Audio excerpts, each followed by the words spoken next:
நல்லவர், அவர் கிருபை என்றும் உள்ளது. மற்றும் ஒரு எபேசு நிருபத்தின் வேத பாட ஆராய்ச்சியின் மூலமாக தேவன் அங்கு நமக்கு சொல்லும் சத்தியங்களை வெளிப்பாடாக பெற்றுக்கொண்டு மூன்றாம் வான அனுபவங்களை பெற்றுக்கொள்ள வேண்டும். அதாவது பரலோகத்தை பூமியில் வாழ தேவன் நமக்கு வைத்திருந்த தீர்மானம், ஆலோசனையை அறிந்து கொள்வதற்கு அவளோடு வந்திருக்கிற உங்கள் ஒவ்வொருவரையும் ஆண்டவராய் இயேசு கிறிஸ்துவின் நாமத்தினாலே உங்கள் இருதயத்தின் விருப்பங்களை நிறைவேற்றுவாராக என்று சொல்லி வாழ்த்தி வரவேற்கிறேன். நாம் கடைசியாக 1 அதிகாரம் எபேசியர் 8 வசனத்தை பார்த்து கொண்டிருக்கிறோம். அந்த கிருபையை அவர் சகல ஞானத்தோடும் புத்தியோடும் எங்களிடத்தில் பெருக பண்ணினார். பாருங்க, அந்த கிருபையை என்று சொல்லுகிறபடினால நாம் அந்த கிருபையை என்ன என்று அறிவதற்காக கடந்த 2 வாரமாக அதை நாம் பார்த்து கொண்டிருக்கிறோம். அதை நாம் பார்க்கும் பொழுது இந்த அதிகாரத்திலேயே அவர் என்ன சொல்றாரு பாருங்க, 5ஆம் வசனத்துல நமக்கு பிதா தந்தருளின கிருபை என்று சொல்லுகிறார். பிதா தந்தருளின கிருபை, குமாரனின் மூலமாக நமக்கு தந்த கிருபை, அவருக்கு மகிமை புகழ்ச்சி கீர்த்தி உண்டாக வேண்டும். கிறிஸ்தவ வாழ்க்கையில் அடிப்படையே எல்லாவற்றிலும் அவர் ஒருவருக்கே மகிமை புகழ்ச்சி கீர்த்தி உண்டாக வேண்டும். அப்படி இருக்க வேண்டுமானால் அது கிருபையாக தான் இருக்க முடியும். அது கிருபையாக இருந்தால் எல்லா புகழ்ச்சியும் கீர்த்தியும் அவர் ஒருவருக்கே உண்டாகும்.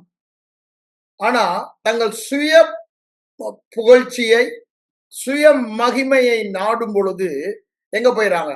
சுய கிரியை மூலமாக காரியங்களை பெற்றுக்கொள்ள கிரியையை சார்ந்து கொள்ளுகிறார்கள் நியாயப்பிரமாணக்காரர்கள். ஆண்டவர் கூட மத்தேயு 23 அதிகாரத்துல பாருங்க எவ்வளவு ஸ்ட்ராங்கா பேசுகிறாங்க.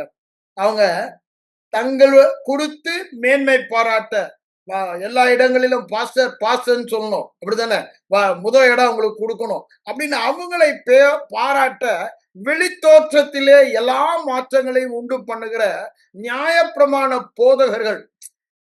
அவர்களை பத்தி ஆண்டவர் அவங்க சொல்லும்போது குருடர்ன்றார். ஏன்? சத்தியம் அவர்களுக்கு தெரியல. இன்னைக்கு அதேதான்.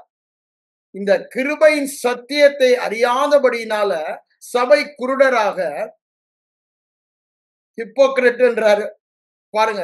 அப்படி தூரத்துக்கு முட்டாள்கள்ன்றாரு. அங்க தெளிவாக அந்த 23 முழுதா படிச்சு பாருங்க.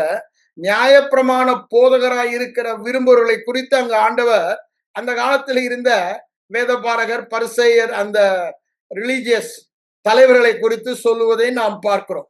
அப்ப பாருங்க, குருடராய் இருக்க காரணம் என்ன? சத்தியத்தை அறியும் அறிவை அடையவில்லை. அந்த சத்தியத்தை அறியும் அறிவை அடையாம தங்கள் பாரம்பரியத்தின் மேலே நம்பிக்கை. இன்னைக்கு அதுதான் சபையில் இருக்கு. பாரம்பரியத்தின் மேல ஜெபம் பண்ணணும், உபவாசம் பண்ணணும், அப்படித்தானே, என்று எல்லா கிரியைகள் மேல காரியங்களை வைத்து விட்டு பிரதானமானவைகளை, விசேஷமானவைகளை விட்டு விட்டார் என்று சொல்லுகிறாரு அங்க மத்தேயு 23:23 அந்த காரியத்தை தான் நான் இன்னும் நம்ம சபையில பார்க்கிறோம். ஆனா ஆண்டவருடைய திட்டம் என்ன? ஆண்டவருடைய சித்தம் என்ன? எல்லாவற்றிலும் அவருக்கு மகிமை புகழ்ச்சி கீர்த்தி உண்டாய் இருக்கும்படி எல்லாவற்றையும் அவர் கிருபையாக, அவருடைய கிருபையாக குமாரனின் மூலம் அந்த கிருபையை நமக்கு தந்து எல்லாவற்றிலும் நாம் சம்பூரணம் உள்ளவர்களாய் இருந்து அதன் மூலம் அவர் மகிமைப்பட வேண்டும் என்பதே அவருடைய நோக்கம். அததான் அங்க சொல்லிட்டு அவர் என்ன சொல்றாரு? நாம் எப்படி அவரால் ஏற்றுக்கொள்ளப்பட்டு சுவிகார புத்திரரானோ கிருபையினாலே என்றாரு. அடுத்தது அவருடைய கிருபையின் மகிமையின் ஐஸ்வர்யத்தின்படி. அங்க எல்லளவும் கிரியையே இல்லை. திரும்பவும் சொல்றேன், அவருடைய கிருபையின் மகிமையின் ஐஸ்வர்யத்தின்படி பாவம் மன்னிப்பாகிய மீட்பு. அந்த மீட்புல வெறும் பாவம் மன்னிப்பு இல்ல, எல்லா காரியங்களிலும் இருந்து, பாவம், சாபம், ரோகம், பிசாசின் கிரியையிலிருந்து நாம் மீட்கப்பட்டது அவருடைய கிருபையின் ஐஸ்வர்யம். அப்ப பாருங்க, கிருபையின் ஐஸ்வர்யம் என்று சொல்லும் பொழுது அங்கு நாம் செய்வதற்கு ஒன்றுமே இல்லை. 100% ஜீரோ. எவ்ரிதிங் அவர் செய்வதுதான் கிருபை. எந்த விதத்திலும் நம்மால அதை சம்பாதிக்க முடியாது, தகுதிப்பட முடியாது. நான் வெறும் பாவ மன்னிப்பை மாத்திரம் சொல்லல. இன்னைக்கு கூட பாவ மன்னிப்பை கூட சபையில என்ன பண்ணிட்டாங்க? சத்தியத்தை அறிந்தவர்கள் கூட கிரியையை அதுல சேர்த்துட்டாங்க. நீ எல்லா பாவங்களையும் அறிக்கையிட்டால் தான்றாங்க. ஆனா ஆண்டவர் அங்க அப்படி சொல்லல. கிருபையின் ஐஸ்வர்யத்தின்படி குமாரனின் இரத்தத்தினாலே பாவம் மன்னிப்பாகிய மீட்பு நமக்கு உண்டாயிருக்கிறது. அப்படின்னு என்ன? இயேசு கிறிஸ்துவின் ரத்தம் சகல பாவங்களை நீக்கி நம்மை தொடர்ந்து சுத்தி கொடுத்து கொண்டிருக்கிறது. அது பிரசன்ட் கண்டினியூஸ் டென்ஸ்ல தான், ஆரிஸ் டென்ஸ்ல தான் அங்க சொல்லப்பட்டுள்ளது கிரேக்கவதுல. அப்ப பாருங்க, it's a continuous process. God's blood is cleansing us என்று சொல்லுகிறார். அதாவது நாம போய் கேட்டு, நீங்க எனக்கு மனஸ்தாபப்பட்டு அழுது புலம்பி என்ன கழுவுங்கன்னு சொல்ற இடம் அல்ல. அதுதான் கிருபையின் ஐஸ்வர்யம் என்று சொல்லுகிறார். அதே அடுத்த அதிகாரம் வரும் பொழுது பாருங்க, 3:7 நினைக்கிறேன். அங்க என்ன சொல்றாரு பாருங்க, 8ஆம் வசனத்துல கிறிஸ்துவின் அளவற்ற ஐஸ்வர்யத்தை புறஜாதிகளிடத்தில் சுவிசேஷமாய் அறிவிக்கிறதற்கு. அப்போ பவுலடிகளார் சொல்லுகிறாரு, அவருடைய பிரதானமான ஊழியமே தேவன் அவருக்கு கொடுத்த கிருபையே என்னவா, அவருடைய அளவற்ற ஐஸ்வர்யத்தை சுவிசேஷமாய் அறிவிக்க வேண்டும். அவருடைய அளவற்ற ஐஸ்வர்யம் எதுங்க? இங்க பார்த்தோம், கிருபையின் அளவற்ற ஐஸ்வர்யம்.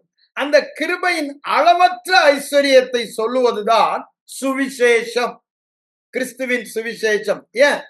அவர் கிருபையானவர், கிருபையும் சத்தியமும் அவர் மூலம் வந்தது, கிருபை அவர் மூலம் வெளியாக்கப்பட்டது. அப்ப பாருங்க, அந்த அளவற்ற ஐஸ்வர்யம் எதுடைய அளவற்ற ஐஸ்வர்யம்? கிருபையின் அளவற்ற ஐஸ்வர்யம். அதன் ஐஸ்வர்யத்தை நாம் அறிந்து கொண்டோமானால் கிறிஸ்தவ வாழ்க்கை ஒரு வெற்றி வாழ்க்கை தான். ஆனா சபை என்ன பண்ணிடுச்சு? கிருபையானது மறுபிறப்பிற்கு மாத்திரம் சம்பந்தமானது. வேறு விதத்தில் நான் சொல்லணும்னா, நீ மறுபடியும் பிறக்கும் பொழுது உன் பாவங்களை மன்னித்து நீதிமானாக்குறாரு. நீ திரும்பவும் பாவம் செய்திட்டினா, கிரியைக்கு போறாங்க, கிரியை செய்திட்டீங்கன்னா உன் ரட்சிப்பை இழந்துடுவ, ஆண்டவர் வருகையில உன்னை கைவிட்டுடுவாரு அப்படின்னு சொல்லி கிரியைக்கு போறாங்க. அதிலும் கூட என்ன, இன்னொரு ஸ்டெப்பு, எல்லா பாவங்களையும் கட்டாயம் அறிக்கை செய்தால்தான் அப்படின்னு அங்க ஒரு கிரியையை சேர்க்கிறாங்க. ஆனா ரோமர் 11:6 சொல்றாரு, அது கிருபையா இருக்குமானால் அங்க கிரியைக்கு இடமே இல்லை. அது கிரியையா இருந்தால் கிருபைக்கு இடம் இல்லைன்ற. அப்போ அங்க ஒண்ணு கூட கிரியைக்கு இடமே இல்லை. ரொம்ப தெளிவாய் வேதம் சொல்லுகிறது. ஏன்? அந்த கிருபையின் அளவற்ற ஐஸ்வர்யத்தை மனித மூளையால், பகுத்தறிவால் மனிதனால் ஒரு நாளும் புரிந்து கொள்ள, இது மனித மூளைக்கு எட்டாதது. வேறு விதத்துல சொல்ல போனா அது பைத்தியமாக தோன்றும். அதனாலதான் பவுலடிகளார் சொல்றாரு, இந்த கிருபையை பற்றிய உபதேசம், சிலுவை பற்றிய உபதேசம் என்னங்க? கிருபையை பற்றிய உபதேசம். சிலுவையில் அவர் என்ன செய்து முடித்தார், அதுதான் கிருபை. கிருபைனா என்ன? எனக்காக, என் பட்சத்தில் கிறிஸ்து எனக்காக என்ன செய்தார், அதுதான் கிருபை. அப்போ அததான் அவர் என்ன சொல்றாரு, கிறிஸ்து சிலுவையில் செய்து முடித்த கிருபையை பற்றிய உபதேசம் கெட்டு போகிறவர்களுக்கு பைத்தியமா. 2 காரியம் சொல்றாரு, அவங்களுக்கு பைத்தியமா தான் இருக்கணும். அது பைத்தியமா இல்லைன்னா கிருபையும் சரி விசுவாசமும் சரி, அது பைத்தியமா தான் இருக்கும். நம்ம விசுவாசிக்கிற சில காரியங்கள் மற்றவர்களுக்கு பைத்தியமா இருக்கும். இப்ப கூட பாருங்க, ஆரம்பிக்கும் போது வில்லியம் பிரதர் என்ன சொன்னாரு, யாருமே வரல, என்ன பிரதர் அப்படின்னு அகஸ்டின் கேட்கும் போது நானும் சொல்லிட்டு இருக்கும் போது என்ன சொன்னாரு, ஒரு பைத்தியமான ஸ்டேட்மெண்ட் தான். ஆனா அது விசுவாசம். அது ஒரு ஒரு கையளவு மேகம் அப்படின்றாரு. அப்ப என்ன? அதுதான் விசுவாசம். விசுவாசம் இந்த 1, 2 பார்க்கல, ஆண்டவர் சொல்றாரு திரள் கூட்டம் அதை பாக்குது. ஆனா கேட்கிறவங்களுக்கு பைத்தியக்காரன மாதிரி ஏதோ சொல்றானு 2 பேர் நிக்கிறானுங்க, இவர் திரள் கூட்டம்ன்றார் என்றார். அது அதுதான் கிருபை. கிருபை செய்வதெல்லாம் பைத்தியமாக இருக்கும். நான் ஒண்ணுமே செய்ய வேணாமா? எல்லாமே அவர் செய்வாரா? நான் விசுவாசித்தா போதுமா? என்ன நீதிமான் ஆக்கிடுவாராம். அப்ப அது என்ன இருக்கும்? பைத்தியமாக தோன்றும். அதாவது இவங்க எல்லாமே மறுபடியும் பிறப்பதற்கு மாத்திரம் கிருபைன்னு வந்துட்டாங்க. ஆனா வேதம் அப்படி சொல்லவே இல்லை. நம்மை மறுபடியும் பிறக்க வைத்தது அந்த கிருபை. கிறிஸ்தவ வெற்றி வாழ்க்கை வாழ வைப்பதும் அந்த கிருபை, அந்த கிருபையின் ஆவியானவர். அதுதான் வேதம் நமக்கு போதிக்கிறது. அதனாலதான் சொல்றேன், இந்த கிறிஸ்துவின் அளவற்ற ஐஸ்வர்யத்தை சுவிசேஷமாய் சொல்லுவதுதான் ஊழியர்களாகிய நம்முடைய வேலை. கிரியையை சொல்லுவது நம்முடைய வேலையே இல்ல. அதை சொல்றதுக்கு பிசாசு இருக்கான். What is not perfect with you, நீ எதுல குறை இல்லைன்னு சொல்றதுக்கு அவன் இருக்கான். நம்முடைய மனமும் நமக்கு சொல்லும், மற்ற மக்களும் சொல்லுவாங்க. ஆனா இந்த கிருபையின் ஆவியானவர் நமக்குள் வாசம் பண்ணுகிற வைராக்கிய வாஞ்சை உள்ள ஆவியானவர் என்னதான் சொல்றாரு? What is perfect with us. அதுதான் கிருபையின் பாக்கியம். நீங்க கிருபையும் கிரியையாகிய நியாய பிரமாணத்தையும் பார்க்கும் பொழுது மேஜர் டிஃபரன்ஸ் பாத்தீங்கன்னா, இந்த கிருபை எப்பொழுதுமே நம்ம எது சரியா இருக்கிறது, நாம் எப்படி சரியா இருக்கிறோம், how we are right with God, அதை தான் காண்பிக்கிறது. ஆனா அந்த கிரியைக்கு போயிட்டோம்னா எதுவும் ஒன்று சரியில்லை என்பதை காண்பிக்கிறது. அப்போ சரியில்லை சரியில்லை சரியில்லை என்று நாம் கேட்டு இருதயத்தில் அந்த பணம் வந்தா அப்படிதான் வாழுவோம். அதற்கு மாறாக கிருபையை சார்ந்து, ஏன் அதுனா அது வார வாரம் சபையில அப்படிதான் சொல்றாங்க, இதெல்லாம் நீங்க சரி பண்ணணும், செப்பனிடணும், அப்படித்தானே? பலிபீடத்தை செப்பனிடணும், நீங்க இதெல்லாம் சரி பண்ணணும், நீங்க பரிசுத்தம் பண்ணிக்கொள்ளுங்க, நாளைக்கு நாளன்னைக்கு ஆண்டவர் 3ஆம் நாளில அற்புதம் செய்வார் அப்படின்னு தான் சொல்றாங்க. ஆனா அது நியாயப்பிரமாணமா கிரியைக்காரர்கள் சொல்லுகிற காரியமா இருக்கிறது. ஆனா ஆண்டவருக்கு அது நன்றாகவே தெரியும். எந்த மனுஷனும் தன்னுடைய சுய திறமையினால் கிரியையினால், அதாவது வில் பவர், ஒரு நாளும் ஒருபோதும் தேவனுக்கு பிரியமான நீதியான கிரியை செய்து வாழ முடியாது. அது ரொம்ப தெளிவா ரோமர் 3:20, கலாத்தியர் 2:15-16, கலாத்தியர் 3:11, இது மாதிரி நிறைய வசனங்கள் சொல்லுவதை பார்க்கிறோம். ஆனா அவ்வளவு தெளிவாக வேத வசனம் சொல்லுது. தேவன் அதை சொல்றார், அந்த கிருபையை சகல ஞானத்தோடும் புத்தியோடும். அப்போ தேவனுடைய சகல ஞானம், சர்வ ஞானி, omniscient God, அந்த சர்வ ஞானத்துல மனிதரால் கூடாததை தாமே செய்யும்படிக்கு என்ன பண்ணாரு? தம்முடைய குமாரனை பாவ மாம்ச சாயலாக சிலுவையிலே ஒப்பு கொடுத்து அதன் மூலமாக நம்ம என்ன பண்ணாரு? நியாயப்பிரமாணம் கேட்ட நீதியை நம்மிலே நிறைவேற்றினார். இனி நிறைவேற்ற போவதில்லை. அதனாலதான் சொல்றாரு ரோமர் 5:17, கிருபையின் பரிபூரணம் நாம் பெற்றது என்னங்க? அதுதான் நீங்க சொல்றாரு. 8ஆம் வசனம் சொல்றாரு, அந்த கிருபையை சகல ஞானத்தோடும் புத்தியோடும் நம்மிலே பெருக பண்ணினார். அத நாம் பெருகுவதற்கு இன்னும் கிருபை தாருன்னு கேட்கறதுக்கு இடமும் இல்ல. நீ கிருபையை பெருக்கிக் கொள்ள 1 2 3 4 5 6 7 8 ஸ்டெப்ஸ், அப்படி ஒரு ஸ்டெப்ஸும் கிடையாது. ஏன்? மறுபடியும் பிறந்த நாளிலே அந்த பரிபூரண கிருபையை, பரிபூரண கிறிஸ்துவை நாம் பெற்று, அவரை ஒரு 5% இல்ல, பரிபூரணமாய் பெற்றுக் கொண்டபடினால பரிபூரணமாய் அந்த கிருபையை பெற்று விட்டோம். உடனே நமக்கெல்லாம் ஒரு கேள்வி வரும், என்ன பிரதர் பேதுரு அடிகளார் சொல்றாரு கிருபையிலே பெருகுங்கள் என்று சொல்லுகிறார். 2 பேதுரு 3ஆம் அதிகாரத்துல பார்க்கும் பொழுது கடைசி சொல்லும்போது கிருபையில பெருக சொல்றாரு. அந்த வசனத்தை எடுத்துருவோம். நீங்க என்ன சொல்றீங்க? கிருபையில பெருக முடியாதுன்னு சொல்றீங்க. ஆனா நன்றாக புரிந்து கொள்ள வேண்டும். இயேசு கிறிஸ்து தான் கிருபை. அப்படிதானே? யோவான் 1ஆம் அதிகாரம் 16, 17 வசனங்கள வாசித்து பாருங்க. அது தெளிவாய் சொல்லப்பட்டுள்ளது. கிருபை இயேசுவாக நமக்குள் வந்ததுன்னு.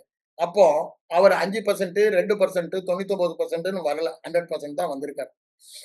அப்போ அந்த கிருபையின் ஆவியாகிய கிறிஸ்து நமக்குள் வரும் பொழுது 100% வந்துட்டாரு. அதனாலதான் 5:17 ரோமர்ல சொல்றாரு, கிருபையின் பரிபூரணத்தையும் பெற்றவர் யார்? நாம் மறுபடியும் பிறந்தவங்க எல்லாம் பரிபூரண கிருபையை பெற்றவர்கள். அதாவது இங்க வந்தீங்கன்னா, இங்க அந்த 3ஆம் அதிகாரத்துக்கு வாங்க. நான் அந்த வசனத்தை எடுக்கிறேன்.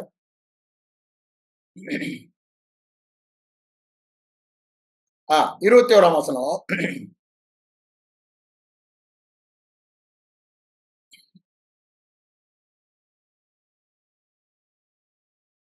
21ல இயேசு கிறிஸ்துவை கொண்டு பிரியமானதை உங்களில் நடப்பித்து தம்முடைய சித்தத்தின்படி செய்ய உங்களை சகலவித நற்கிரிகளும் சீர்குலைப்பாராக.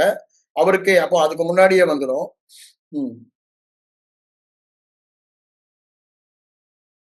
சாரி, நான் பேதுரை விட்டுட்டு வேற எங்கேயோ பார்த்துட்டு இருக்கேன். சாரி. அதான் புதுசா ஒரு நியூ டெஸ்டமெண்ட்ட கையில எடுத்தா நம்ம பழையதை எடுக்கும்போது டக்குன்னு கண்ணு அங்க போயிடும். நியூ ஒன் எடுக்கும்போது அது நம்ம கண்ணு எங்கெங்கேயோ போயிட்டு என்னால தப்பாத பண்ண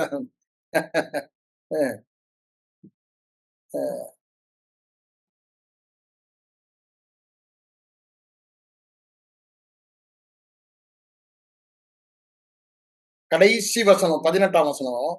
நம்முடைய கர்த்தரும் இரட்சகருமாகிய இயேசு கிறிஸ்துவின் கிருபையிலும் அவரை அறிவிலும் வளருங்கள் என்று சொல்லுகிறார். அப்ப பாருங்க, கிறிஸ்துவில வளர முடியாது. ஆனா அவரை அறிகிற அறிவில வளர முடியும். நாம் கிறிஸ்துவுக்குள் இருக்கிறபடியால் அவருக்கு சொந்தமானதெல்லாம் நமக்கு சொந்தம். அதுதான் கிருபை. Whatever belongs to him belongs to us. Whatever is true of him is true of us. அவரை பற்றிய உண்மை நம்மை பற்றிய உண்மை. அப்படிதானே? அவருக்கு சொந்தமானது எல்லாம் நமக்கு சொந்தமானது. இது கொஞ்சம் தேவதூஷண மாதிரி இருக்கும். ஆனா கிறிஸ்துவுக்குள்ளான சத்தியத்துல பிரதானமான சத்தியம் அதுதான். நாம் அவருக்குள் வைக்கப்பட்டபடியால், அவரோடு ஒன்றாக இருக்கிறபடியால், தேவ குமாரர்களாக சுதந்திரராக்கப்பட்டபடியால், உடன் சுதந்திரராக்கப்பட்டபடியால், எல்லாம் நம்முடையது. கிறிஸ்துவனுடையது எல்லாம் நம்முடையது. அங்க இது மனம் திரும்பிய குமாரனுடைய இதுல லோக்கால படிக்கிறோம்ல 16ஆம் அப்படிதானே?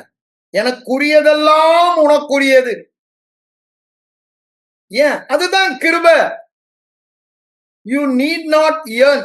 எதுவுமே நீ சம்பாதிக்கணும்னு இல்ல. அது சுகமா இருக்கலாம், வெற்றியா இருக்கலாம், ஐஸ்வர்யமா இருக்கலாம், விருத்தி அடைவதா இருக்கலாம். எதுவா இருந்தாலும் எல்லாம் ஆண்டவருக்குரியதெல்லாம். அப்போ என்ன பாருங்க, ஆண்டவருடைய ஆசீர்வாதம் எல்லாம், ஆண்டவருடைய பெருக்கம் எல்லாம், தேவனுடைய காரியம் எல்லாம் நமக்கு சொந்தமானது. இது பைத்தியமா தான் இருக்கும். அப்படிதானே? இது மூளை அறிவுல புரிந்து கொள்ள முடியாது. அதுதாங்க கிருபை. நீங்க புரிந்து கொண்டீங்கன்னா அது கிருபை இல்ல. அததான் அவர் இங்க என்ன சொல்றாரு பாருங்க. அவரை அறிகிற அறிவுனால. அப்போ இந்த கிருபையை அறிகிற அறிவுனாலதான் கிருபையில பெருகும். அதாவது கிருபையில பெருக முடியும் நான் சொல்ல மாட்டேன். என்ன பண்றோமா? அந்த கிருபை நம்முடைய வாழ்க்கையில் வெளிப்படுவதில் பெருகுகிறோம். அததான் அங்க சொல்ல வர்றார். கிருபையிலே பலப்படுங்கள். 2 தீமோத்தேயுல சொல்றாருல, கிருபையிலே பலப்பட சொல்லுகிறார். அப்போ கிருபையிலே நிலைத்திருங்கள் என்று சொல்லுகிறார். அங்க அப்போஸ்தலர் 13ஆம் அதிகாரம் 41, 42ல மாமுது பவுல் சொல்லுற ஆலோசனை அவர்களுக்கு அந்தியோகிய சபையில கிருபையிலே நிலைத்திருங்கள். ஏன்? It's already given. அசையாமல், வலுவாமல், உறுதியாக அதுல நிலைத்திருப்பதுதான் நம்முடைய வேலை. நாம் இந்த கிருபைக்காக எதையுமே செய்ய முடியாது. அந்த கொடுக்கப்பட்ட கிருபையில வலுவாமல், அசையாமல், ஸ்திரமாக, உறுதியாக நிலைத்திருப்பது. Standing steadfast. அதுதாங்க கிறிஸ்தவ வாழ்க்கை. ஒரே வார்த்தை. விசுவாசத்துக்கும் அந்த வார்த்தை தான் சொல்லுவாங்க. ஏன் எல்லாம் ஒண்ணுதான். Standing steadfast in faith resist the Satan. 1 பேதுரு 5:10 சொல்றாருல்ல. அப்போ அததான் இங்கேயும் சொல்றாரு. பிசாசுக்கு எதிர்த்து நிக்கணும். விசுவாசத்தில் அந்த உறுதிதான். கிருபையில உறுதியாய் நிலைத்திருக்க வேண்டும். அததான் பாருங்க. நீங்க நான் என் வேதத்தை எடுத்துறேன். புது புத்தகத்தை எடுக்கிறத விட எபிரேயர் வாங்க. எபிரேயர்ல என்ன சொல்றாரு பாருங்க.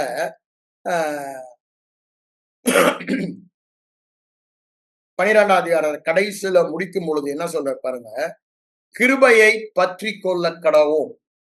அப்போ நம்முடைய வேலை அப்படியே கிருபையை இருக்க பற்றி கொள்வதுதான். அப்படின்னா என்ன?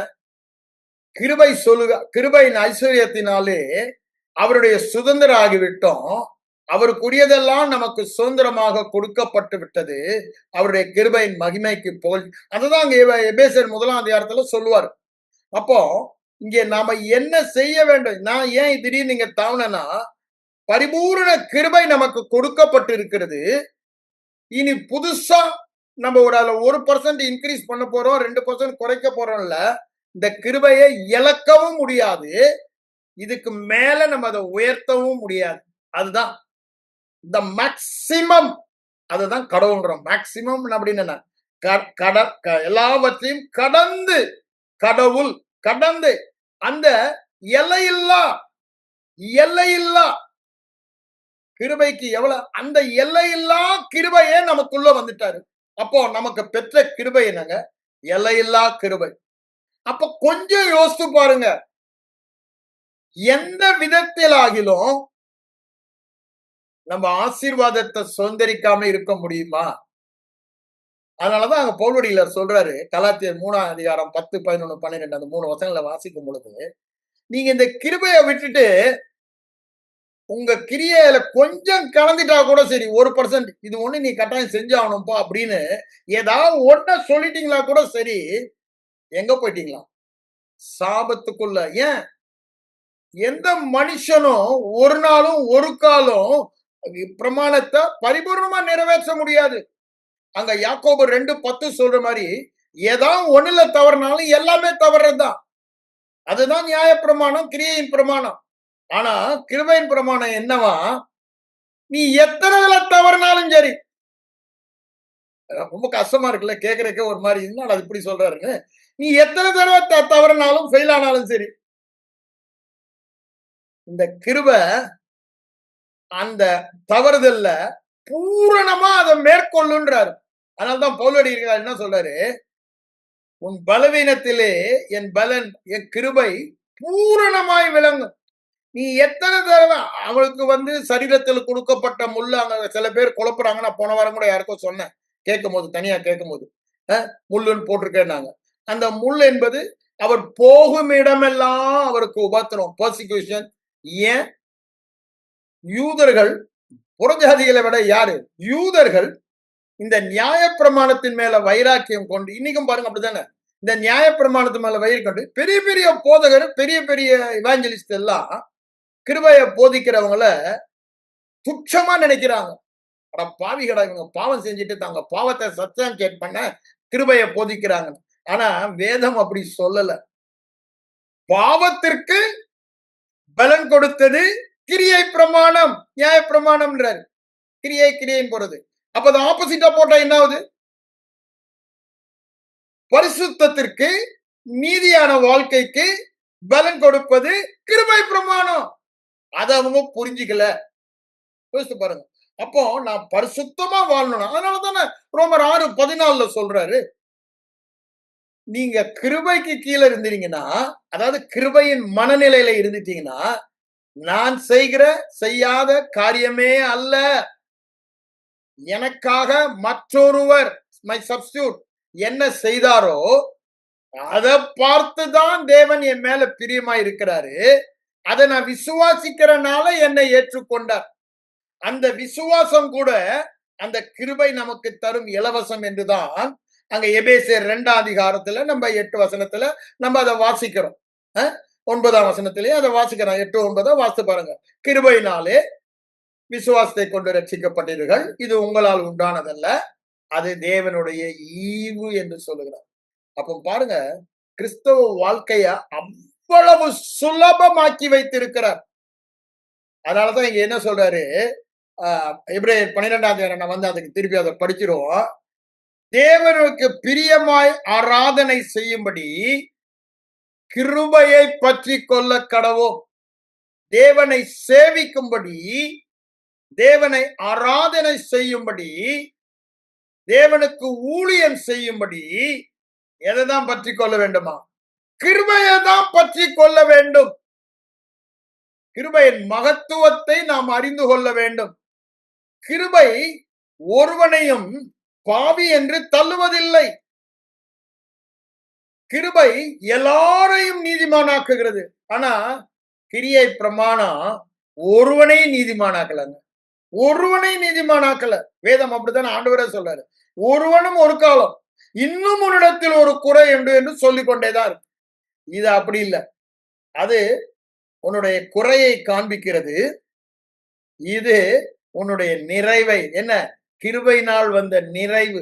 கிருபையினால் நாம் நிறைவா இருக்கிறோம். அதான் சொல்றாரு, சகல ஞானத்தோடும் புத்தியோடும் அந்த கிருபையை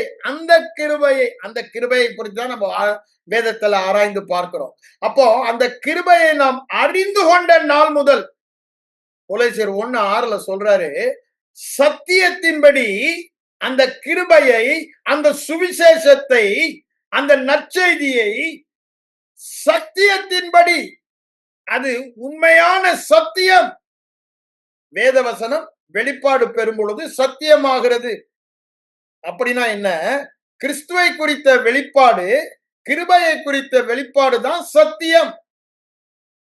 சத்தியம் என்பது கிருபையினாலே நான் என்னவாக இருக்கிறேன், அதுதான் சத்தியம். கிருபை என்பது அவர் எனக்கு என்ன செய்தார். கிருபையும் சத்தியமும் அவர் மூலம் வந்தது. அவர் எனக்கு என்ன செய்தார். அடுத்தது சத்தியம் என்னங்க? அவர் செய்தபடினாலே நான் என்னவாக இருக்கிறேன். அவருக்குரியதெல்லாம் எனக்குரியது. நானும் அவரும் ஒன்றாக இருக்கிறோம். அவரை பற்றிய உண்மை எல்லாம் என்னை பற்றிய உண்மை. அவர் நீதிமான், நான் நீதிமான். அப்படிதானே? அவருக்கு சகல அதிகாரமும் வல்லமை இருக்கிறது. எனக்கு சகல அதிகாரம் வல்லமையும் அவர் எனக்குள் இருக்கிறபடினால எனக்கு இருக்கிறது. நான் அவருக்குள் இருக்கிறேன், அவர் எனக்குள் இருக்கிறார். வானாதி வானம் கொள்ளாத தேவாதி தேவன், அப்படிதானே? வானம் எனது சிங்காசனம், பூமி, அவ்வளவு பெரிய தேவனுக்குள் நான் இருக்கிறேன். உன்னதமான தேவனை, அப்படிதானே, நான் இருக்கிறேன், தாபரமாக ஆக்கி கொண்டேன். ஆகவேதான் மற்ற எல்லா காரியம், whatever of the world, எல்லாம் I'm so big. ஆண்டவர் he is so great. பாடுற நான் இல்லைன்னு சொல்லல. he is so great, so mighty and all that we sing. ஆனா அதோட சேர்ந்து நாம் அறிய வேண்டிய சத்தியம், இந்த கிருபையினால, அவருக்குள்ள கிருபைக்குள்ள நாம் இருக்கிறபடினால அவரை போலவே பெரியவராய், அவரை போல அவ்வளவு பெரியவராக நம்முடைய உள்ளான மனிதன் அவ்வளவு பெரிய தேவனை தனக்குள்ள வைத்து இவன் அவருக்குள்ள இருப்பதற்கு அவன் எவ்வளவு பெரிய ஆளா இருக்கணும். கொஞ்சம் யோசித்து பாருங்க. அதுதாங்க கிருபை. something you cannot imagine. அப்போ தேவ வசனம் கிருபையை குறித்து என்ன சொல்லுகிறதோ அது சத்தியமாக அறிந்து கொண்ட நாள் முதல் உலகம் எங்கும் பரம்பி பலன் தருகிறது. ஒரு இடத்துல இல்லைங்க, யூனிவர்சல்.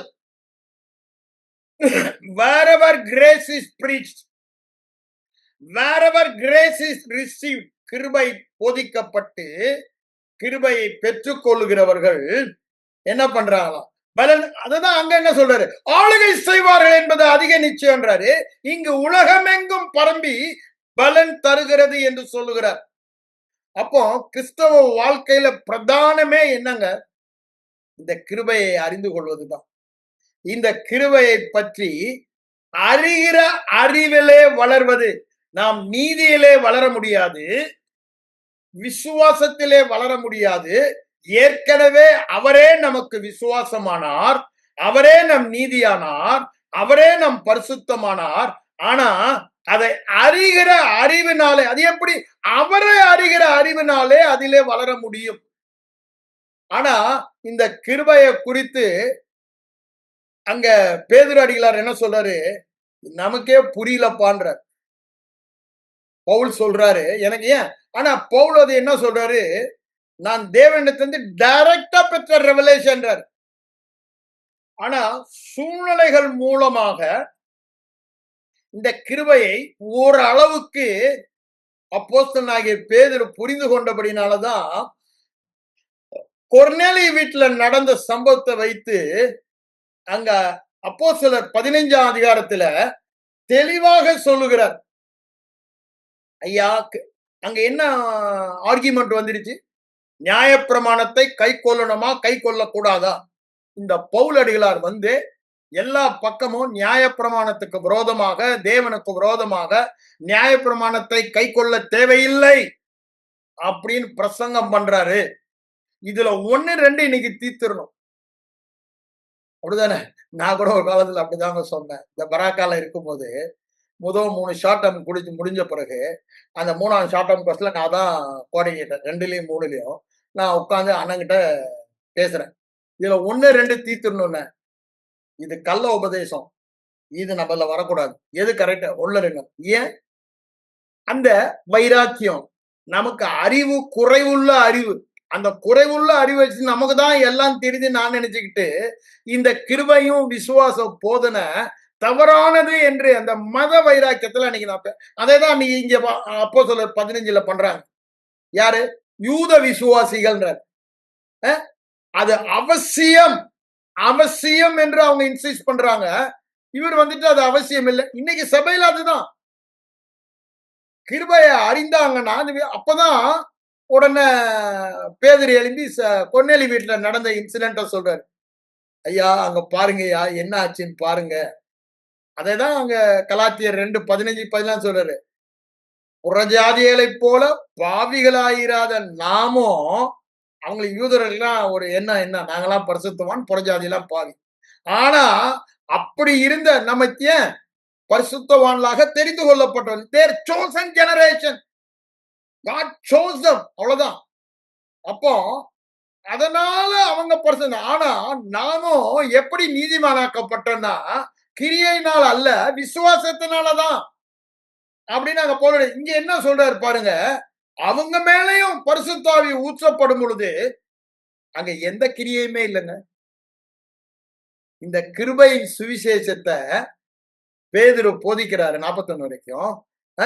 அவராலே, கிருபையினாலே உங்களுக்கு பாவ மன்னிப்பாகிய மீட்பு உண்டாயிருக்கிறது என்று தெளிவா அறிந்து கொள்ளுங்கள் சொல்றாரு. அவ்வளவுதான். அது அப்படியே இருதயத்துல சத்தியமாக அந்த கிருபையை ஏற்றுக்கொள்ளுறாங்க. நீங்க ஒண்ணுமே செய்ய வேணாம், அவர் பண்ணிட்டாரு, அதுதான் கிருபை. You don't need to do anything, he has done it. அதை கேட்டா he has done it கேட்கும் போது அப்படிதானே?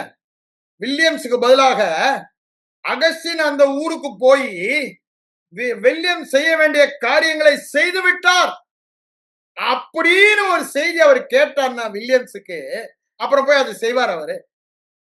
கொஞ்சம் யோசித்து பாருங்க. இன்னைக்கு அதுதான் பிரச்சனை. அதனாலதான் மடத்தனம், முட்டாள்தனம்ன்றார், ஃபூல்ன்றாரு. அவர் செய்து விட்டார். உனக்கு பதிலாக உன் சார்பில் உன்னுடைய பிரதிநிதியாக உன்னை நீதிமானாக்க என்னென்ன வேண்டுமோ, உன்னை பரிபூர்ணம் உள்ளவனாக்க என்னென்ன வேண்டுமோ அவற்றை எல்லாம் அவர் செய்து விட்டார். அது பேர் தாங்க கிருபை. அவர் எனக்காக என்ன செய்தார், நான் என்னவாக இருக்கேன், அது கிருபை. ஏன்? அங்க நான் ஒண்ணுமே செய்யல. அததான் அவர் இங்க சொல்ல வருகிறார். நீங்க பாத்தீங்கன்னா கலாத்தியருக்கு வாங்க, இந்த எபிரேயர் பண்ணிடுறேன். கிருபையை பற்றி கொள்ள கடவோம் என்று சொல்லுகிறார். அப்போ நம்ம செய்ய வேண்டியதெல்லாம் எதை தழுவி கொள்ள வேண்டும்? எக்காரணத்தை கொண்டும் கிரியையை தழுவி கொள்ள கூடாது, கிருபையை தழுவி எம்ப்ரேஸ் கிரேஸ். அப்போ எல்லா சூழ்நிலையிலும் you just apply in whatever challenges you face in your life. என்னென்ன சவால்களை எதிர்பார்த்தாலும் அதுல என்ன இன்னைக்கு இப்ப நான் சொன்ன மாதிரி இதுல ரொம்ப பேர் வரல கொள்ளலன்னு முதலாம், அப்ப நம்ம எதை தான் பற்றி கொள்ள வேண்டுமா? கிருபையை பற்றி கொள்ள வேண்டும். நான் ஒன்னும் பாவத்துல முற்றிலுமாய் வெற்றி கொள்ள முடியலன்னா அதுக்கு ஏதாவது நான் பண்ண நோ, கிருபையை பற்றி கொள்ள வேண்டும். இந்த வியாதியில நான் பூரணமா வெற்றி கொள்ள முடியலன்னா அதுக்கு நான் ஏதாவது செய்யணுமா? நோ, கிருபையை பற்றி கொள்ள வேண்டும். ஏன்? எல்லாவற்றிலும் எப்பொழுதும் சம்பூரணம் உள்ளவளாய் இருப்பதற்கு சகலவித கிருபையை நல்லா யோசித்து பாருங்க. ஒண்ணுல கூட nothing missing, nothing broken. Shalom, எல்லாவற்றிலும் ஷலோமா இருப்பதற்கு சகல கிருபை பொருந்திய தேவன் தாமே. பேதுரு அப்படிதானே சொல்றாரு அவரை. சகல கிருபை பொருந்திய முதலாம் அதிகாரத்துல 5ஆம் அதிகாரம் முதலாம் நிருபம், பேதுருடைய நிருபம் முதல்ல 5:10 சொல்லும் போது சகல கிருபை பொருந்திய தேவன், அப்படிதானே? சகல சகல நன்மைகளை அனுபவிப்பதற்கு நமக்கு சம்பூரணமாய் கொடுக்கிற ஜீவனுள்ள கிருபை பொருந்திய தேவன், எல்லாவற்றிலும் எப்பொழுதும் ஒன்றிலும் குறைவில்லாதவர்களாய் எல்லாவற்றிலும் நிறைவுள்ளவர்களாய். இதெல்லாம் நடக்கிற கதையா brother? You name any area, absolutely எனக்கு அங்க குறைவே இல்லை, எல்லாம் சம்பூரணமா இருக்கிறேன். அந்த இடத்துக்கு வந்துட்டோம்னா நீ மனுஷனா கடவுளான்ற கேள்வி வரும். அததான் இங்க கிருபை சொல்லுது. நீ மனிதன் அல்லடா, தேவ வசனத்தை பெற்றுக் கொண்டவர்கள் தேவர்கள் என்று வேதம் சொல்லி இருக்க, அவருடைய வார்த்தையும் தவறாததா இருக்கிறது. கிருபையை பெற்றவர்கள், வேத வசனம்னா கிரியையின் வசனம் அல்ல, நியாய பிரமாணம் அல்ல, புது பிரமாணம், கிருபையின் பிரமாணம் என்ன சொல்லுது? உங்கள் பாவங்களை கிருபையாய் மன்னித்து, நீ அறிக்கையிட்டபடியினால் மன்னித்தல்ல, நீ மனஸ்தாபப்பட்டபடியினால் மன்னித்தல்ல, நீ இவைகளெல்லாம் செய்தபடியால் மன்னித்தல்ல, கிருபையாய் மன்னித்து, அவருடைய கிருபையின் ஐஸ்வர்யத்தின் மணி மன்னித்து, அவைகளை இனி ஒருபோதும் எந்த நாளும் எந்த விதத்திலும் நினையாதிருப்பேன் என்று சொல்லுகிறார். இத கொஞ்சம் கிரகிக்கிறது கஷ்டம்தான். ஏன்? அது கிருபை, அது அதிசயமானது, அற்புதமானது. மனித எண்ணங்களால அதை ஏற்றுக்கொள்ளவே முடியாத அளவுக்கு ஒரு நல்ல செய்தி. அதுதான் கிருபையின் செய்தி. அந்த கிருபையின் செய்தி சொல்லுகிறது, எந்த மனுஷனையும், விசுவாசிக்கிற எந்த மனுஷனையும் கிரியையே இல்லாமல் தேவன் தமக்கு ஏற்றவராக, தமக்கு உகந்தவர்களாக, பிரியமானவர்களாக, அன்புள்ளவர்களாக ஏற்றுக்கொள்ளுகிறார். அந்த ஏற்றுக்கொள்ளுகிறாரே, அதை கொஞ்சம் யோசித்து பாருங்க. அப்போ உங்களை சுத்தமா அவருக்கு விரோதமா பிசாசின் ஆதிக்கத்துல, பிசாசின் ஆளுகையில, பிசாசின் ஸ்பாவத்துல ஆதாமுக்குள் இருந்தபோது இந்த கிருபை உங்களை ஏற்றுக்கொண்டதானால் இப்பொழுது, அததான் சொல்ற ரோமர் 5ஆம் அதிகாரத்துல 8-10 வாசித்து பாருங்க. இப்பொழுது, இப்ப நீங்க எங்க வந்துட்டீங்க? கிருபைக்கு கீழே வந்துட்டீங்க. பழைய கிரியை பிரமாணத்துக்கு கீழே இருந்த நீங்க இப்ப கிருபைக்கு கீழே வந்துட்டீங்க. பாவம் மரணம் என்ற பிரமாணம் உங்களில இல்ல. இப்ப இருக்கிற பிரமாணம் ஆவியின் ஜீவனின் பிரமாணம் தான். அப்படி இருக்கும் பொழுது நீங்க ஏண்டா அங்க போறீங்க? அது கலாத்திய நிருபத்துல ரொம்ப தெளிவா சொல்றாரு. திரும்பவும் நியாய பிரமாணத்துக்கு அடிமைப்பட விரும்புகிறது எப்படி? கிறிஸ்து உங்களுக்கு உண்டாக்கின சுயாதீனத்திலே நிலைத்திருங்கள். அப்ப பாருங்க, அந்த கிரியைக்கு போயிட்டாலே நல்லா புரிந்து கொள்ளுங்க அந்த மனநிலை. நான் எதையாவது செய்ய வேண்டும், ஒண்ணு உங்களை குறித்து பெருமை பாராட்ட, அதான் மெயின். Yourself ego. அந்த பிரதர் இருக்காருல்ல தேவதாஸ், அவரை விட நான் பெட்டர், அவரை பாரு, அவர் இதுல எல்லாம் இப்படி இப்படி நடக்கிறாரு, இதுல பாரு நான் இதுல எல்லாம் இப்படி இப்படி நடக்கிறேன், அப்ப நான் பெட்டர். அது இல்லைங்க. அது எப்படி இருந்தாலும், உங்க கிரியை எவ்வளவு நல்லதா இருந்தாலும், ஆண்டவர் பார்வையில அதெல்லாம் அழுக்கான கந்தை. நீங்க 1000 கோடி தான தர்மானம் பண்ணி 1000 கோடி மக்களை ஆதாயம் பண்ணி இருந்தாலும் ஆண்டோடைய பார்வையில உங்க கிரியையினால அது நீங்க செஞ்சிருந்தீங்கன்னா பெருமை பாராட்டுறதுக்கு குப்ப கந்த அழுக்கான கந்த தூர ஸ்திரீயின் கந்தை அப்படிதான் சொல்றார். ஆனா விசுவாசத்தினால கிருபை மேல உள்ள விஷயம் அவர் செய்துட்டார் நன்றி என்று சொல்லி அதன் மூலமா செய்யறோமே அதுதான் அவருக்கு பிரியம் என்று சொல்லுகிறார். ஏன் அங்க அவர் செய்ததை நம்ம உயர்த்துகிறோம், அவர் செய்ததை நம்ம மகிமைப்படுத்துகிறோம்.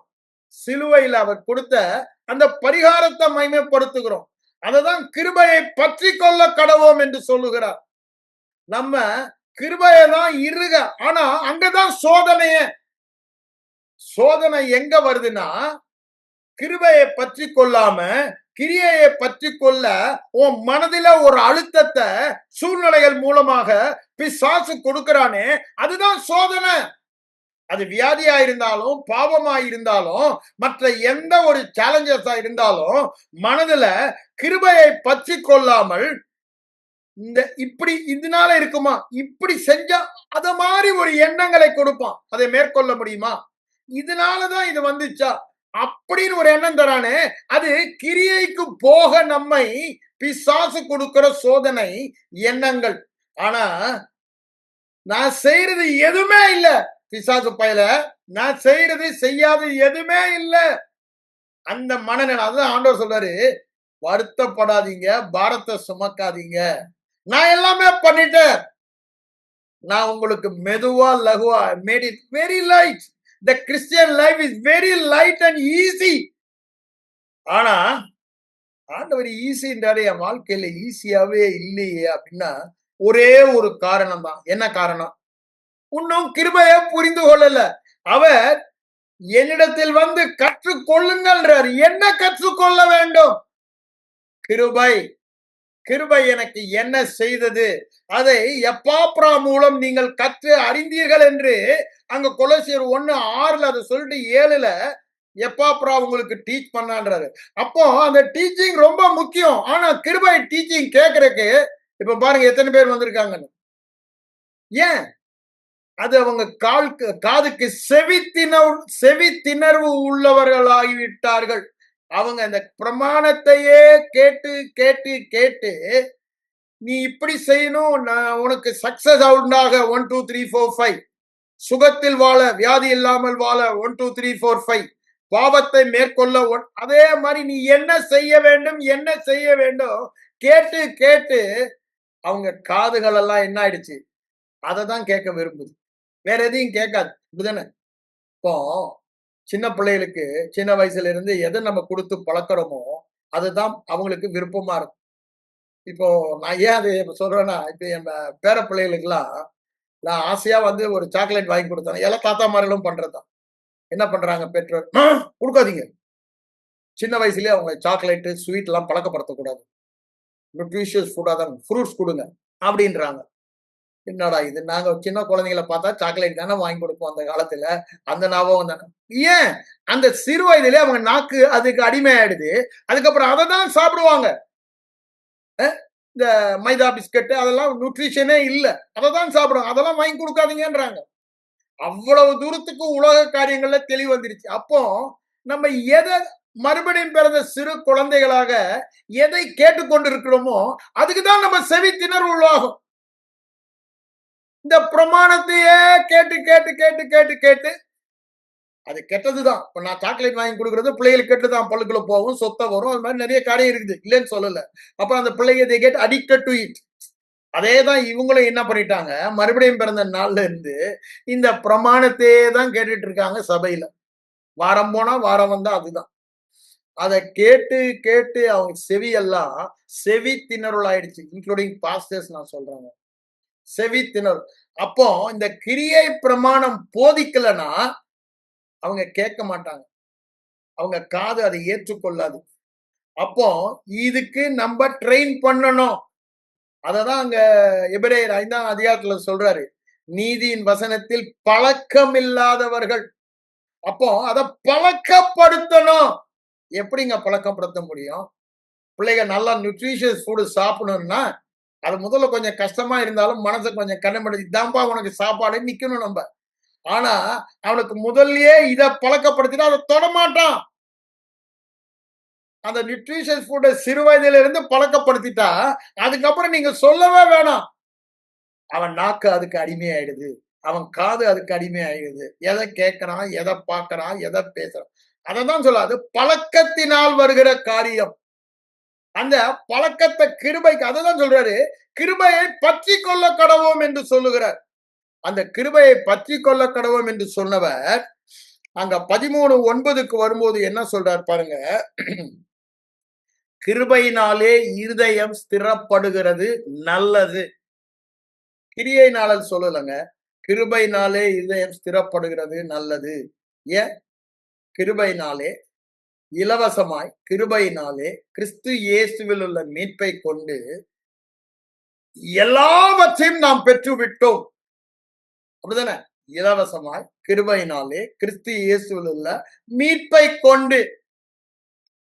அப்போ என்னுடைய மனநிலை எப்பொழுதுமே நான் எப்படி அப்படின்னே இல்ல.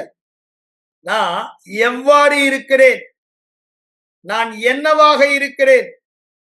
அது கிருபையினால அந்த கிருபையின் அளவற்ற ஐஸ்வர்யத்தை சுவிசேஷமாய் சொல்லப்பட்டு நாம் அதை கேட்கும் பொழுது அது கேட்ட நாள் முதல் உங்களில் பலன் தருகிறது என்று சொல்லுகிறார். அப்போ அந்த கேட்ட கிருபையில நம்ம ஸ்திரமா இருக்கணும். அததான் இங்க சொல்றாரு. கிருபையினாலே இருதயம் ஸ்திரப்பட வேண்டும். அதேதான் அங்க சொல்றாரு. ஏசாயா 54லயும் என்ன சொல்றாரு? நீதியிலே ஸ்திரப்பட்டிருந்தார். நீதி என்பது என்னங்க? கிருபையின் விளைவு. சுகம் என்பது என்னங்க? கிருபையின் விளைவு. பரிசுத்தம் என்பது என்னங்க? கிருபையின் விளைவு. எல்லாமே கிருபையின் நித்திய ஜீவன் கிருபையின் விளைவு என்று சொல்லுகிறார். அப்ப பாருங்க, கிருபையினாலதான் எல்லாமே. சோ அதுல ஸ்திரப்படுறதா அங்க நீதியில ஸ்திரப்பட்டிருந்தீனா இந்த அவிசுவாசமே இருதயத்துல இருக்காது, பயமே இருக்காது. தீமைக்கும் தீங்குக்கும் நீ தூரமாவான்ற. ஆனா இப்ப சபையில என்ன சொல்லுவாங்க? நீ தீமைக்கும் தீங்குக்கும் தூரமாக வேண்டுமானால், வியாதி உன்னை அணுகாமல் இருக்க வேண்டுமானால், நம்பர் 1 நீ பாவம் செய்யக்கூடாது. ஏதாவது பாவம் இருக்குமானால் பிசாசுக்கு நீ இடம் கொடுக்கிறாய். அவன் உள்ளே வந்து உனக்கு தீமையை கொடுப்பான், தீங்கை கொடுப்பான். நம்பர் 2 நீ இவைகளையெல்லாம் அறிக்கையிட்டு விட்டுவிட வேண்டும். நீ விட்டுவிடாவிட்டால் அது உன்னை தொடர்ந்து பிடிக்கும். அடுத்தது என்ன சொல்லுவாங்க? நம்பர் 3 நீ இவைகளெல்லாம் செய்ய கவனமாய் இருக்கும்படி ஜாக்கிரதையாயிரு. ஆனா வேத வசனம் அப்படி சொல்லலங்க. நீ கேட்ட வசனம் உன் இருதயத்தை விட்டு ஸ்லிப்பாய் விலகி போகாமல் இருக்க நீ ஜாக்கிரதையாய் இருந்தாங்க. எது? சுவிசேஷம். கேட்டவர்கள் விசுவாசம் இல்லாம அப்படின்னா என்ன? அவங்க கேட்ட உடனே அத செவித்திணறலாகி அதை விட்டுறாங்க. they don't give importance to it. immediately he comes and steal. கிருபையை அவன் திருடுறதுக்கு தான் வருவான். அவன் வேற எதையும் திருட மாட்டாங்க. நியாயப்பிரமாணத்தை திருடவே மாட்டான். கிருபையை தான். ஏன்? அவனுக்கு அது தெரியும், அதோடைய மகிமை. இந்த கிருபையின் வசனம் இருதயத்துல தங்கி தரித்தா அவனை மாதிரி பாக்கியவான் உலகத்துல எவனுமே இல்லை. அதனாலதான் கிருபையிலே ஸ்திரப்படுங்கள், கிருபையை தழுவிக் கொள்ளுங்கள். அப்படித்தானே? கிருபைய ஸ்திரப்படுங்கள் என்று சொல்லுகிறார், பலப்படுங்கள் என்று சொல்லுகிறார், தழுவி கொள்ளுங்கள் என்று சொல்லுகிறார், கிருபையிலே நிலைத்திருங்கள் என்று சொல்லுகிறார். இப்போ இதுதான் நம்முடைய வேலை. இதுல எப்படி நிலைத்திருக்கணும்ன்றதான் நம்ம கத்துக்கொள்ளணுமே ஒழிய, இந்த கிருபையினால நாம் என்ன பெற்றிருக்கிறோம் என்பதை அறிவதுதான் நம்முடைய வேலை. அதை அறிந்தோமானா நான் பெற்றுக்கொண்டதை பெறாதவன் போல திருப்பி எனக்கு வேண்டும் முயற்சிப்பனா. ஆனா இன்னைக்கு பிரச்சனையே அதுதான். கிருபையினுடைய விளைவினால நாங்க என்னென்னலாம் பெற்றிருக்கிறோன்றத ஒன்னும் அறியல. ஆசீர்வாதத்துக்கு என்னென்னமோ பண்ணணும்னு நினைக்கிறாங்க. தேவ தயவை பெறுவதற்கு என்னென்னமோ. ஆனா கிருபையினால ஆசீர்வாதமும் தயவும். ஆசீர்வாதம் என்ன சொன்னேன்? Empowerment to success. எல்லாவற்றிலும் எல்லா காரியங்களிலும் எப்பொழுதும் வெற்றி சிறக்க பண்ணுவதுதான் எம்பவர்மெண்ட் டு சக்சஸ் பிளஸிங்.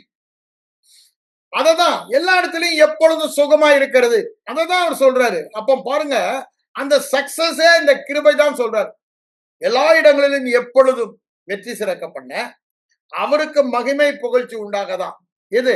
அது கிருபையா இருக்கிறபடினால. உங்ககிட்ட ஒண்ணுமே இல்லை. அதனால சொல்றாரு, இந்த தகுதி எங்களால் உண்டானதல்ல, தேவனால் உண்டானது என்று சொல்லுகிறார். அப்ப பாருங்க, இந்த கிருபையுடைய மகத்துவமே அததான். அததான் பாருங்க, இதுல சொல்றாரு பாருங்க, 2 கொரிந்தியர்ல 2 கொரிந்தியர் வந்தீங்கன்னா அங்க அவர் சொல்லுவ ஒரு வசனம்,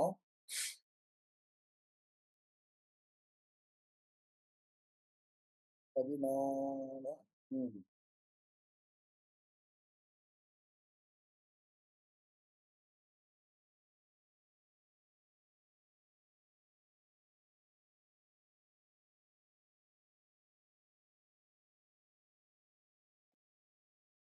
15ஆம் வசனம் 4ஆம் அதிகாரத்துல, தேவனுடைய மகிமை விளங்குவதற்கு ஏதுவான கிருபை.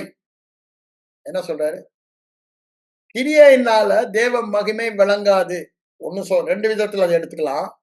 தேவனுக்கு மகிமை உண்டாக வேண்டுமானால் அது கிருபையா இருக்க வேண்டும். உன் கிரியைக்கு இடமே இல்லை. 2வது, தேவனுடைய மகிமை உன் வாழ்க்கையில வெளிப்பட வேண்டுமானால் அது கிருபையா இருந்தாதான் முடியும். அததான் சுதந்திரிப்பது என்று நாம் சொல்லுகிறோம்.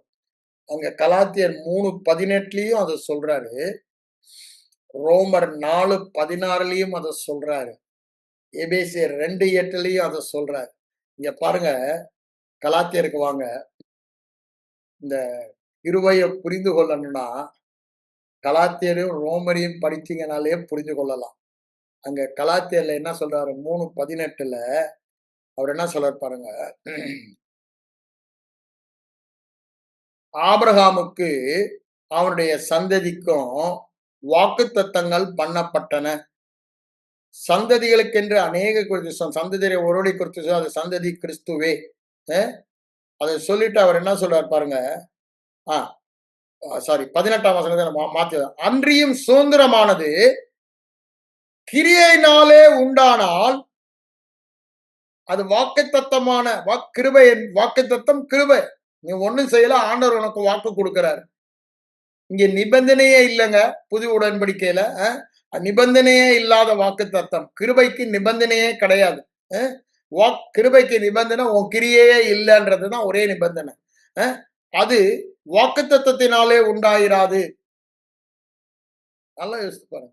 அது கிரியையினால் உண்டானால் அது கிருபையினால் உண்டாயிராதுன்னு சொல்றாரு. அதேதான் இங்க சொல்றாரு, அது வாக்குத்தத்தத்தினால் உண்டாயிராது. தேவன் அதை ஆபிரகாமுக்கு கிருபையாகிய வாக்குத்தத்தத்தினாலே அருளி செய்தார். உன்னை ஆசீர்வதிக்கவே ஆசீர்வதிப்பேன்னு சொல்றாரு. அது கிருபை. ஏன்? அவன் யோகியன் இல்ல, ரொம்ப நல்லவன் என்பதும் இல்ல. ஆனா இவர் கொடுக்கிற வாக்கு தான் அதை நிறைவே. அதுதான் கிருபை. ஆபிரகாமுடைய லைஃப் பத்தி எல்லாருக்கும் தெரியும். ஆனா வேதம் அவனை விசுவாசித்த ஒரே காரணத்தினாலே நீதிமானாக கண்டது. அததான் இங்க சொல்றாரு, அது கிருபையா இருக்கிறபடினால அவன் விசுவாசத்தினாலே வாக்குத்தத்தத்தை பெற்றான். அந்த வாக்குத்தத்தங்களை அவன் சுதந்தரித்தான். அந்த சந்ததியாகிய நாமும் அதை சுதந்தரிப்போன்றதுதான் அங்க 29ல முடிக்கிறார். எப்படி கிறிஸ்து அந்த சந்ததி, அதன் மூலமாக நம்ம எப்படி பண்ணணும்ன்றத விசுவாசித்தோம். அந்த விசுவாசித்தனால அந்த ஒரே காரணம், வேற ஒண்ணுமே சொல்லல, நீங்க அவருடைய சந்ததி ஆயிட்டீங்கன்னு முடிக்கிறார். நான் ஏற்கனவே உங்களுக்கு நிறைய இடத்துல வாஸ்து காமிச்சிருக்கேன். ஆனாலும் இன்னைக்கு நான் அங்க போல. அப்போ பாருங்க, கிருபை நமக்கு தருவதெல்லாம் எஃபர்ட்லெஸ், நம்முடைய முயற்சியே இல்லாத பரிபூரண ஆசீர்வாதத்தை தருகிறது. எல்லாவற்றிலும் ஒன்றிலும் குறையில்லாதவர்களாய் நீங்கள் சம்பூர்ணம் உள்ளவர்களாய் இருக்கிறீங்கன்றாரு. யார பார்த்துங்க சொல்றாரு? கொரிந்து சபையை பார்த்து சொல்றாரு. ஏன்? அது கிருபை. அவங்க பண்ண அக்கிரம அநியாயம் அது நிருபத்திலேயே எழுதியிருக்கு அவங்கள பத்தி. ஆனா, அந்த 1 கொரிந்தியர் 1ஆம் அதிகாரம் 5, 6 வசனங்கள பார்த்தீங்கன்னா, அவர் சொல்றாரு, நீங்க எல்லாவற்றிலும் எப்பொழுதும் அது கிருபை. யாதொரு வரத்திலும் குறைவில்லாதவர்களாக எல்லாவற்றிலும் ஆண்டவர் எல்லாமே நமக்கு இலவசமா தான் தரார். வரம் என்றா உடனே ஆவிக்குரிய வரத்தை எடுத்துக்கொள்ளாதீங்க. அப்படிதானே? எல்லாமே உங்களுக்கு இலவசம். சொந்த குமாரன் என்றும் பாராமல் எல்லாவற்றையும் இலவசமா அததான் சொல்றாரு வரம். எல்லாவற்றையும் இலவசமாக தரணும். தேவனால் நமக்கு அருளப்பட்ட இலவசமாய் அருளப்பட்டவைகளை தேவன் தந்த ஆவியினாலே நாம் அறிகிறோம். நாங்க 3ஆம் அதிகாரம் 1 கொரிந்தியர் 3ல சொல்றாரு. அங்கேயும் ஃப்ரீன்னு தான் சொல்றாரு. அப்ப பாருங்க, அது எல்லாமே அவர் இலவசம் என்று அவர் சொல்லுகிறபடினால தேவனால் அருளப்பட்டது எல்லாமே கிருபை. அதுலதான் நம்ம நிக்கணும். நம்முடைய கிரியையே இல்ல. அந்த மனநிலைக்கு நாம் வர வேண்டும். நான் ஏற்கனவே சொன்னேன், சில பேர் ஒத்துக்க மாட்டாங்கன்னு சொல்லி. என்ன சொன்னேன்? நான் தவறும் போதும், நான் பாவம் செய்யும் போதும், நான் மீறுதலா செய்யும் போதும் என்ன பண்ணணும்? வாயில உடனே நான் நீதிமான்றத அறிக்கை பண்ணணும். அது சில பேர் ஒத்துக்குவாங்க. உடனே பாவத்தை தான் அறிக்கை பண்ணும் பிரதர்ன்னுவாங்க. ஆனா வேதம் அப்படி சொல்லல. ஏன்? ஏன் நான் நீதிமான் அறிக்கை பண்ணும்? நான் பாவம் செய்தாலும் செய்யாவிட்டாலும் தேவனுடைய பார்வையில கிறிஸ்துவின் ஒரே பலியை விசுவாசித்த காரணத்தினால அந்த ஒரே பலியினால என்னை பூரணமா பரிசுத்தவான் ஆக்கிட்டாரு. அது நான் செய்யறதுனால இழக்கவே முடியாது. அது அவர் செய்தது. அவர் தவறு செய்தாதான் இழக்க முடியும் அப்படின்றதுல உறுதியா இருந்தோமானா, தவறும் போதும் குறைகள் வரும் பொழுதும் கிருபையை பற்றி கொள்ளுவோம். கிருபையிலே ஸ்திரமாக இருப்போம். கிருபையிலே உறுதியாக அசையாமல் இருப்போம். அப்ப கிருபையில உறுதியா அசையாமல் இருக்குன்னா என்ன எக்ஸாம்பிள் அங்க? பாவம் செய்யும் போதும் பாவம் செய்த பின்பும் நீதிமான் என்ற மனநிலை. வியாதி படும் பொழுதும் வியாதியில் இருக்கும் போதும் சுகமானேன் என்ற மனநிலை. அதுதாங்க கிருப. கிருப பிரகாரம் நீங்க வியாதியில இல்ல. கிருப பிரகாரம் நீங்க பாவத்துல இல்ல. நீங்க பாவத்துல இருக்கன்னு நினைச்சீங்கன்னா கிறிஸ்து உயிர்த்தளவில்லை. அப்பதானே சொல்றாரு 1 கொரிந்தியர் 15ல நீங்க பாத்தீங்கன்னா 16, 17 வசனம் நாங்க வாசிக்கும் பொழுது அவர் அப்படிதான் சொல்றாரு. கிறிஸ்து உயிர்த்தெழல. நீங்க நீங்க உயிர்த்தெழுந்தபடினால நீங்க பாவத்துல இல்ல.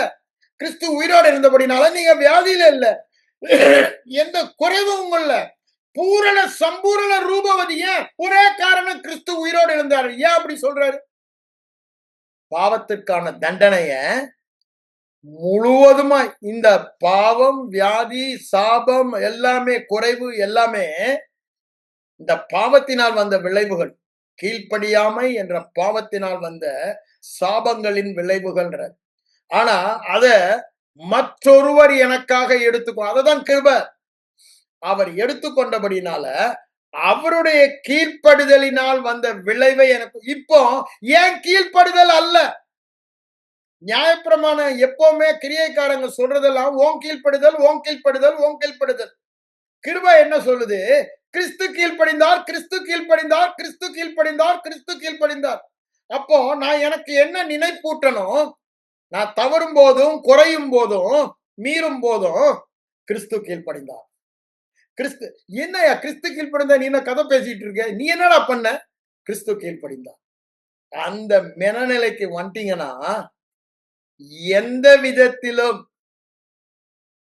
பிசாசு உங்களை, அதுதான் தீங்கு உங்களை தொடராது, தீங்கு உங்களை தொடாது, நன்மையும் கிருபையும் உங்களை தொடரும். எப்போ?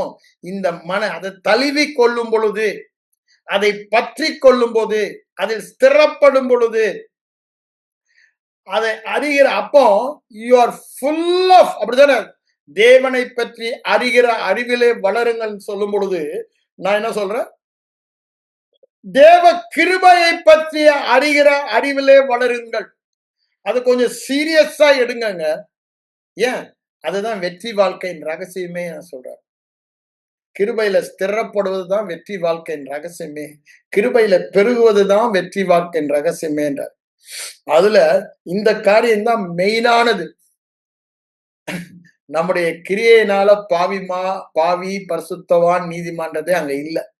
எதனால? மற்றொருவர் கிருபையினாலே.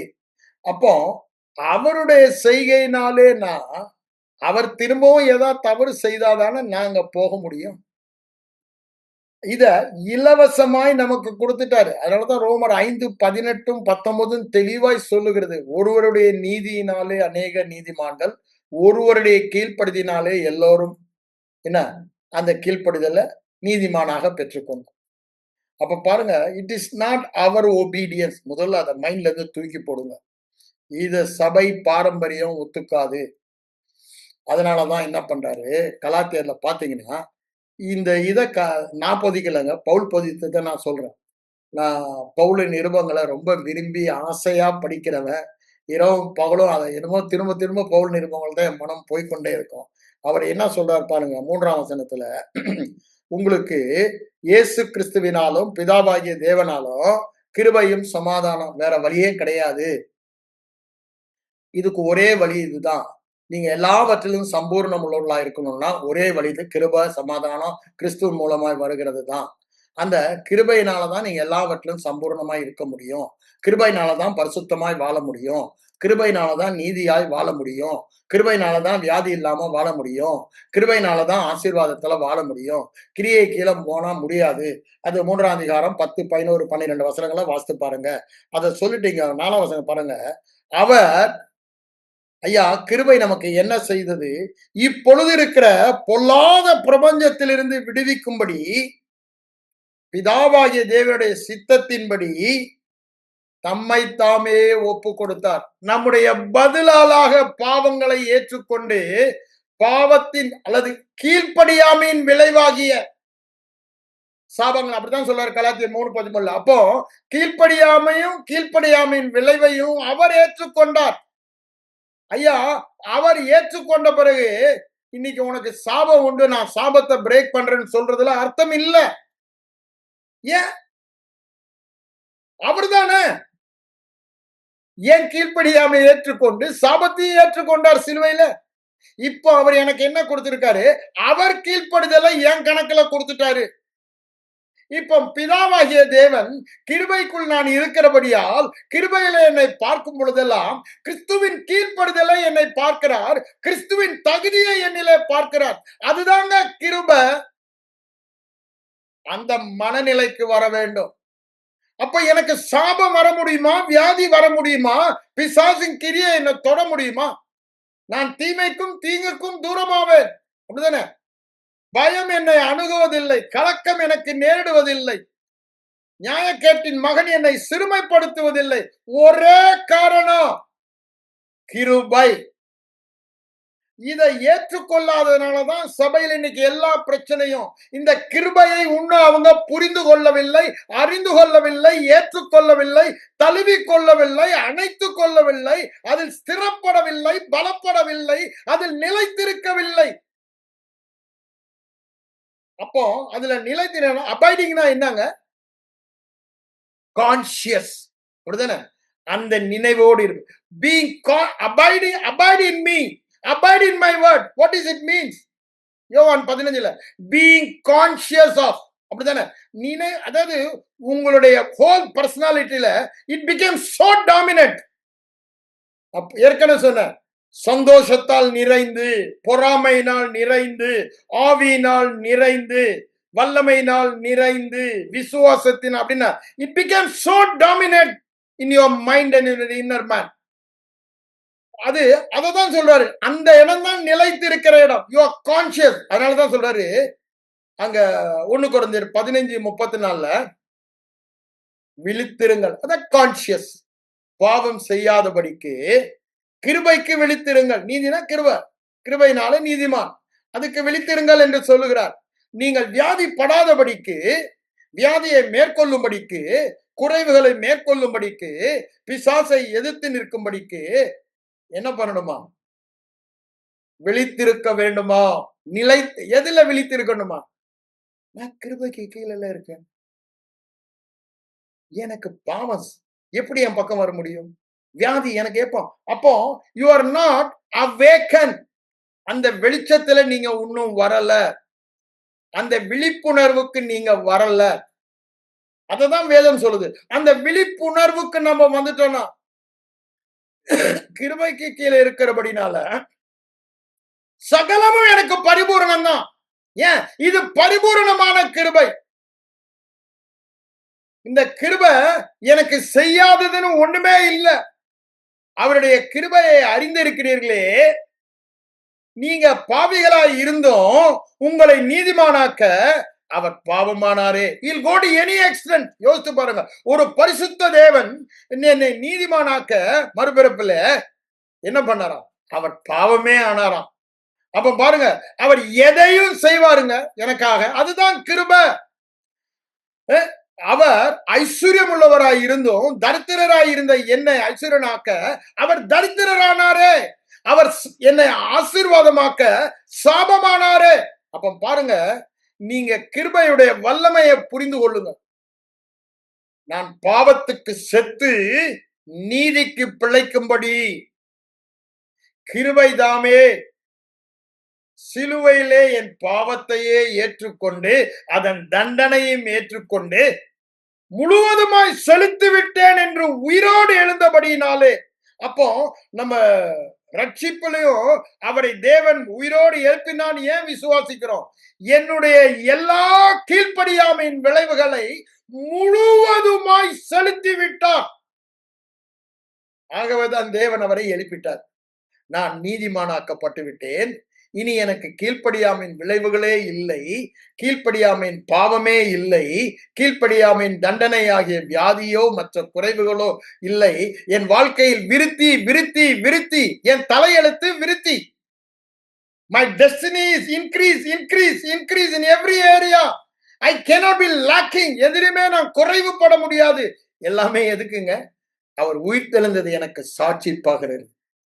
அவர் உயிர்த்தெழுந்ததை நான் நீதிமான் என்று சாட்சி பாடுவது மாத்திரமல்ல, அந்த உயிர்த்தெழுதுவது நீதிமானின் ஆசீர்வாதங்கள் எல்லாம் என் மேல் பலித்து விட்டது. இனி பலிக்க போவதில்லை. இட்ஸ் ஆல்ரெடி ஆல்ரெடி ஆல்ரெடி நம்மிலே பலித்து விட்டது ஏற்கனவே. அததான் சொல்றாரு, இப்பொழுது இருக்கிற பொல்லாத பிரபஞ்சத்தில் இருந்து நம்மை விடுதலையாக்கும்படி தேவனுடைய சித்தத்தின்படி, தேவனுடைய கிருபையின்படி, அங்கதான் சொல்றாரு, அவருடைய முன்னறிவு, அவருடைய சித்தம் என்னவா, அவருடைய ஆலோசனை, அவருடைய தீர்மானம். எபேசியர் 1 சொல்றாருல என்னவா, பிதாவின் நமக்கு தந்தரின கிருபையின் மகிமை புகழ்ச்சி உண்டாக நமக்கு என்னென்னலாம் செய்தா நாங்க பட்டியலிட்டு சொல்லுகிறார். அப்போ அந்த பட்டியலுக்கு காரணமே என்ன? அவருக்கு கிறிஸ்துவுக்கு மகிமை உண்டாகணும். அதற்கு அவர் கொடுத்ததுதான் இந்த கிரயம். என்ன? ரத்தத்தை கிரயமாக சிலுவையில கொடுத்து அதன் விளைவாகி கிருபையை நமக்கு தருகிறார். அந்த கிருபையினால் நாம் பெற்ற பாக்கியம் உலகத்தில் உண்டான கேடுகளுக்கு நம்மை தப்புவித்து விட்டார். அப்படிதானே? திவ்ய அதாங்க 2 பேதுரு 1:4 சொல்லும் போது திவ்ய ஸ்பாவத்துக்கு பங்குள்ளலாம் பொருட்டுக்கு அப்படின்னு என்ன, தேவ சாயலிலே நம்முடைய வாழ்க்கை மகிமை வெளிப்படும்படிக்கு என்ன பண்ணிட்டாராம்? அவர் என்ன செய்தார் என்பதை நீங்களும் நானும் அறிந்து தேறி வளர்ந்து ஸ்திரப்பட்டு நிலைத்திருக்க அருமையும் மேன்மையுமான வாக்குத்தத்தங்களை கொடுத்திருக்கிறார். ஆனா நம்ம என்ன பண்ணிட்டோமா? அதை அந்நிய காரியமாக எண்ணுகிறோம். புது உடன்படிக்கையின் வாக்குகள் நமக்கு கொடுக்கப்பட்டதே இந்த புது உடன்படிக்கையின் கிருபையை நாம் புரிந்து கொள்ள வேண்டும். இது கிருபையின் உடன்படிக்கை. பழைய உடன்படிக்கையில மனிதன் செய்ய வேண்டியது இருந்தது. இந்த புதிய உடன்படிக்கையிலே மனிதன் செய்ய வேண்டியதெல்லாம் குமாரன் செய்து, குமாரனும் பிதாவும், குமாரன் என்னுடைய பிரதிநிதியாக இந்த உடன்படிக்கையை தம்முடைய இரத்தத்தினாலே ஏற்படுத்தி விட்டார். யோசித்து பாருங்க. உறுதிப்படுத்தி விட்டார், கேரண்டி பண்ணி விட்டார். அவ்வளவு தூரத்துக்கு உறுதி நம்முடைய பரிசுத்தம், அவ்வளவு தூரத்துக்கு உறுதி. நம்முடைய நீதி, நம்முடைய ரட்சிப்பு, நம்முடைய சுகம், நம்முடைய வெற்றி, நம்முடைய விருத்தி, நம்முடைய செழிப்பு, ஐஸ்வர்யம் எல்லாமே, சமாதானம், விசுவாசம் எல்லாமே அவ்வளவு. ஏன்? இது இரத்தத்தினாலான உடன்படிக்கை. இந்த கிருபையின் உடன்படிக்கை குமாரனின் இரத்தத்தினாலான உடன்படிக்கை. இந்த கிருபைய எக்காரணம் கொண்டு நம்ம இழக்கவே முடியாது. திரும்பி அததான் சொல்லவன். எக்காரணம் கொண்டு இந்த கிருபையின் விளைவுகள், கிருபை இழக்க முடியாதுன்னா, கிருபையின் விளைவுகள். என்னை நீதிமானாக்கினார், ஐஸ்வர்யவனாக்கினார், என்னை ஆசீர்வாதமாக்கினார், என்னை ஞானம் உள்ளவனாக்கினார், என்னை நீதி உள்ளவனாக்கினார், என்னை வெற்றி உள்ளவனாக்கினார், என்னை விருத்தி உள்ளவன் கொடா கோடியாய் பெறுகிறவனாக்கினார். இத எந்த என்னுடைய கிரியையினாலே இழக்க முடியும். ஆனா அதை இழப்பதற்கு ஒரே காரணம், அது என் கிரியையினாலன்னு நான் நினைக்க ஆரம்பிச்சது. when I am conscious all because of my முடிஞ்சு. அதுதான் கிருபை இழக்கிறது. அத கிருப நான் அப்படின்னு நீங்க கிரியை மேல வந்துட்டீங்கன்னா, அததான் சொல்றாரு, தேவன் உண்டாக்கின சுயாதீனத்திலே நிலைத்திருங்கள் என்று சொல்லிட்டு, அது மட்டும் படிக்கிற டைம் ஆயிடுச்சு. நான் கலாத்தில நிறைய வசனங்கள் உங்களுக்கு காண்பிக்கணும்னு நினைச்சேன். ஆனா வேற எங்கெங்கேயோ போக வேண்டிய சூழ்நிலை வந்து, எனவே ஆவியானவர் நம்ம நடத்தப்படுறேன். ஆனபடினால அது பாருங்க 4ஆம் அதிகாரத்துல சொல்லிடுறாரு, நீங்கள் திரும்பவும் அடிமைப்பட விரும்புகிறது என்ன அப்படின்னு, என்ன கிரியைக்கு கீழே போக விரும்புகிறது என்ன என்று 4:9 சொல்லிட்டு, வேதம் என்ன சொல்லுகிறதுன்னு சொல்லி, வேதம் வந்து என்ன சொல்லுது, அடிமைப்படுத்த விரும்புகிற நியாய பிரமாணத்தை வெளியே தள்ளுன்றார். அத 2ஆம் அதிகாரத்திலேயே சொல்லிடுறாரு, நீங்க கிரியை கீழே போயிட்டீங்கன்னா அடிமைப்படுவீங்கன்னு சொல்லிடுறாரு. 2ஆம் அதிகாரத்துல பாருங்க, கலாத்தியர் 2ஆம் அதிகாரத்துல 4ஆம் வசனம், கிறிஸ்து இயேசுவுக்குள் நம்ம கிருபையினால் நமக்கு உண்டான சுயாதீனத்தை உளவு பார்த்து நம்மை நியாய பிரமாணத்துக்கு அடிமையாக்கி கொள்ளும்படி பக்க வழியாய் வந்த கள்ள சகோதரர். நல்லா புரிஞ்சுக்குங்க, கிரியை பிரமாணத்தை போதிக்கிறவ நானே வழின்னு சொன்னாரு, அந்த வழியில வரல. அவர் ஒண்ணுதான், வேற காரணமே இல்ல. கிருபையினாலே விசுவாச அந்த ரூட்ல அவர் வரலங்க. சன்மார்க்கன் அப்படின்றது ரூட்ல உள்ள வந்தவன். அதனாலதான் சபையில உன்னை என்ன சொல்லிட்டு இருக்கான், நீங்க கை கொள்ள வேண்டும். அதான் இவர் என்ன சொல்றாரு, பக்க வழியாய் நமக்கு உண்டான சுயாதீனம், இனி சுயாதீனம் வரப்போவதில்லை, இனி வெற்றி வரப்போவதில்லை, இனி சுதந்திரம். ஏற்கனவே சுதந்திரத்தை பெற்றவர்கள் அதை உளவு பார்க்கத்தான் பிசாசு இவங்களை அனுப்பி இருக்கிறான்னு பக்க வழியாய் வந்தனர். அப்போ நேர் வழி என்னங்க, இயேசுவே வழி, கிருபையே வழி. கிருபையினாலே விசுவாசத்தை கொண்டு ரட்சிக்கப்பட்டீர்கள். அதை தான் அவர் அங்க சொல்வதை பார்க்கிறோம். அங்க பாருங்க, அதை சொல்லிட்டு தான் 2ஆம் அதிகாரம் முடியும் போதே சொல்லிடுறாரு, கிருபையை நான் விருதாவாக்குறது இல்லையா, என் கிரியை சார்ந்து கொண்டானா கிருபையை விருதாவாக்க நான் அல்ல, எல்லாமே அவன் வாழ்றது தான் கிருபைன்னு சொல்லிட்டு, நீங்க இவ்வளவு புத்தியினரா? கிருபையை நீங்க கண்ணால பார்த்தீங்களே, தற்சொரூபமாய் வேத வசனத்தின் மூலமாய் உங்களுக்கு போதிக்கப்பட்டதே. அப்ப அவங்களுக்கு வேத வசனம் இல்ல, பவுலடிகளார் அதை போதிக்கிறத நம்ம பார்க்கிறோம். உங்களுக்குள்ளே வெளிப்படுத்தப்பட்டு இருந்தாரே, ஆனா நீங்க திரும்பவும் என்ன பண்ணிட்டீங்க, அந்த கிருபையை விட்டுட்டு கிரியைக்கு சார்ந்துட்டீங்க. இவ்வளவு புத்தியினரா, இவ்வளவு முட்டாள்களா, எல்லாமே நான் உங்களுக்கு போதித்தெல்லாம் வீணா போயிடுச்சு அப்படின்னு சொல்லிட்டு, ஆபிரகாமை பத்தி பழைய ஏற்பாட்டுல கூட பாருங்க, பழைய ஏற்பாடு பக்தர்கள் எல்லாம் அங்க விசுவாச பட்டியல ஹீரோஸ் சொல்லும் போது அது எல்லாமே கிருபை என்பதை தானே காண்பி. அப்ப உலக தோற்றத்திற்கு முன்பே அடிக்கப்பட்ட ஆட்டுக்குட்டியாகிய கிருபையின் மூலம் தான் எல்லாம் சொல்லிட்டு, இங்க என்ன பண்றோம், வாக்கு தத்துவத்தை ஆபிரகாம் கிருபையினால விசுவாசத்தை கொண்டு பெற்றுக்கொண்டான், அதுதான் நமக்கும் அப்படியே ஆகும்னு சொல்லிட்டு 4ஆம் அதிகாரம் வரும்போதுதான் திரும்பவும் நீங்க அடிமைப்படுறது என்ன, வேத வசனம் என்ன சொல்றது பாருங்க. நீங்க வந்து சுயாதீனம் உள்ளவர்கள், அடிமைப்பட விரும்பாம அடிமைப்படுத்துகிற அந்த நியாய பிரமாணத்தை புறம்பே தள்ளு அப்படின்னு 30ஆம் வசனம் சொல்றாரு. அந்த போதிக்கிறவங்க காதை கொடுத்து கூட கேட்காதேன்னு சொல்லுது. நீங்க எது கேட்கிறீங்களோ அதுதான் இருதயத்தை நிரப்பும், அதுதான் உங்க மனநிலையா இருக்கும். ஜாக்கிரதையா இருங்க. ஒரு நாள் இதை கேட்டுட்டு 2 நாள் அதை கேட்டீங்கன்னா, அது டாமினேட் பண்ணும். ஆகவே கிருபைய போதிக்கிறவங்கள மட்டும் கேளுங்க. அடுத்தது 5ஆம் அதிகாரம் என்ன சொல்றாரு? அடிமைத்தனத்திலே. அப்போ நியாயப்பிரமாண கிரியை கீழ போயிட்டீங்கன்னா, நீங்க அடிமைத்தனத்துல தான் இருப்பீங்க. சாபத்துக்கு கீழ தான் இருப்பீங்க. 3ஆம் அதிகாரத்திலே சொல்ட்டாரு. நான் உங்களுக்கு சந்தேகம் இருந்தா அதையும் நான் வாசித்து காமிக்கிறேன். வேகமா டைம் ஆகுது. நியாயப்பிரமாணத்தின் கிரியைக்காரர் யாவரும் சாபத்திற்கு உட்பட்டு இருக்கிறார்கள். அங்க போனாலே சாபம் தான். பாவம் உங்களை மேற்கொள்ளும், வியாதி உங்களை மேற்கொள்ளும், பிசாசின் கிரியைகள் மேற்கொள்ளும். கிருபைக்கு கீழ் இருக்கிறவர்கள் அத்தனை பேர்களும் ஆசீர்வாதத்துக்கு உட்பட்டு இருக்கிறார்கள். பாவம் மேற்கொள்ளாது, வியாதி மேற்கொள்ளாது. ஏன்? இவங்க தங்க கிரியையில சார்ந்து இருந்தாங்கன்னா அது மேற்கொள்ளறதுக்கு இடம் கொடுப்பாங்க. ஏன்? அவங்க மனம் அந்த நிலையை இருந்துக்கு போல. ஆனா இப்ப முக்கியம் எதுங்க? உங்க மனநிலை எதுல இருக்கு? நான் பாவம் செய்யும் பொழுதும் நீதிமான், நான் இன்னும் தேவனுக்கு நற்கிரியை செய்யாதிருக்கும் பொழுதும் அவர் என்னை நீதிமானாக பார்க்கிறார். அததான் இங்க சொல்றாரு. அந்த சுயாதீனத்திலே நிலைத்திருங்கள். நீங்க அங்க போயிட்டீங்கனாலே அடிமை, அடிமைனா சாபம், சாபம்னா கீழ்ப்படியாமையின் விளைவுகள்ன்றாரு. இத சொல்லிட்டு தான் சொல்றாரு, இதிலே நிலை கொண்டிருங்கள். அப்படின்னா என்னங்க? நீதியிலே நிலை கொண்டிருங்கள். சுயாதீனா நீதிமான், சுகமானவன், வெற்றியானவன். எதுக்குமே நான் அடிமை இல்ல.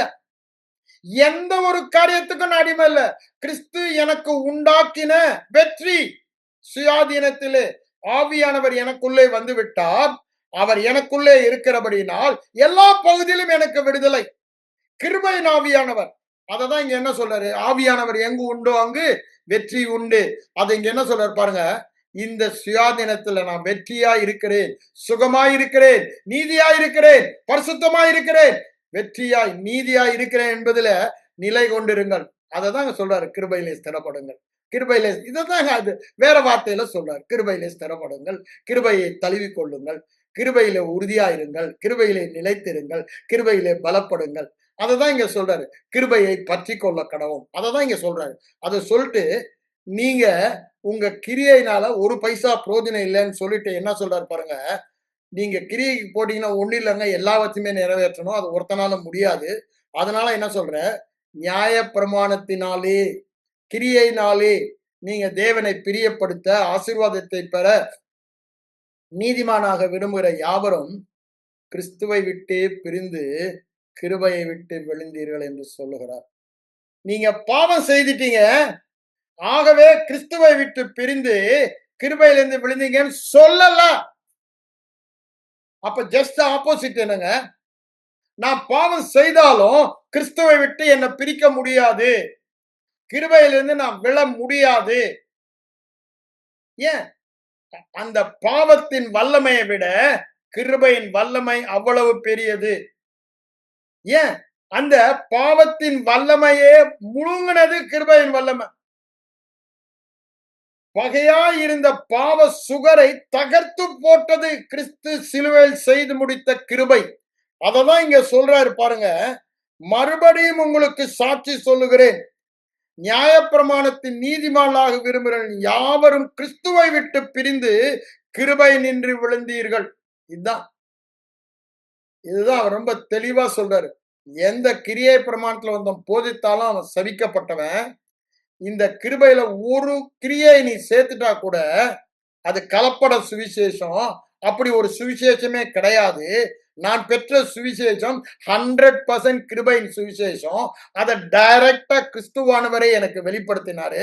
இதுக்கு மேல ஒருத்தன் வந்து ஒரு தேவதூதனே வந்து நீ இது ஒரு காரியத்தில் இப்படி பண்ணணும்னு சொன்னானா அவன் சபிக்கப்பட்டவன்றார். தேவதூதனா இருந்தா கூட.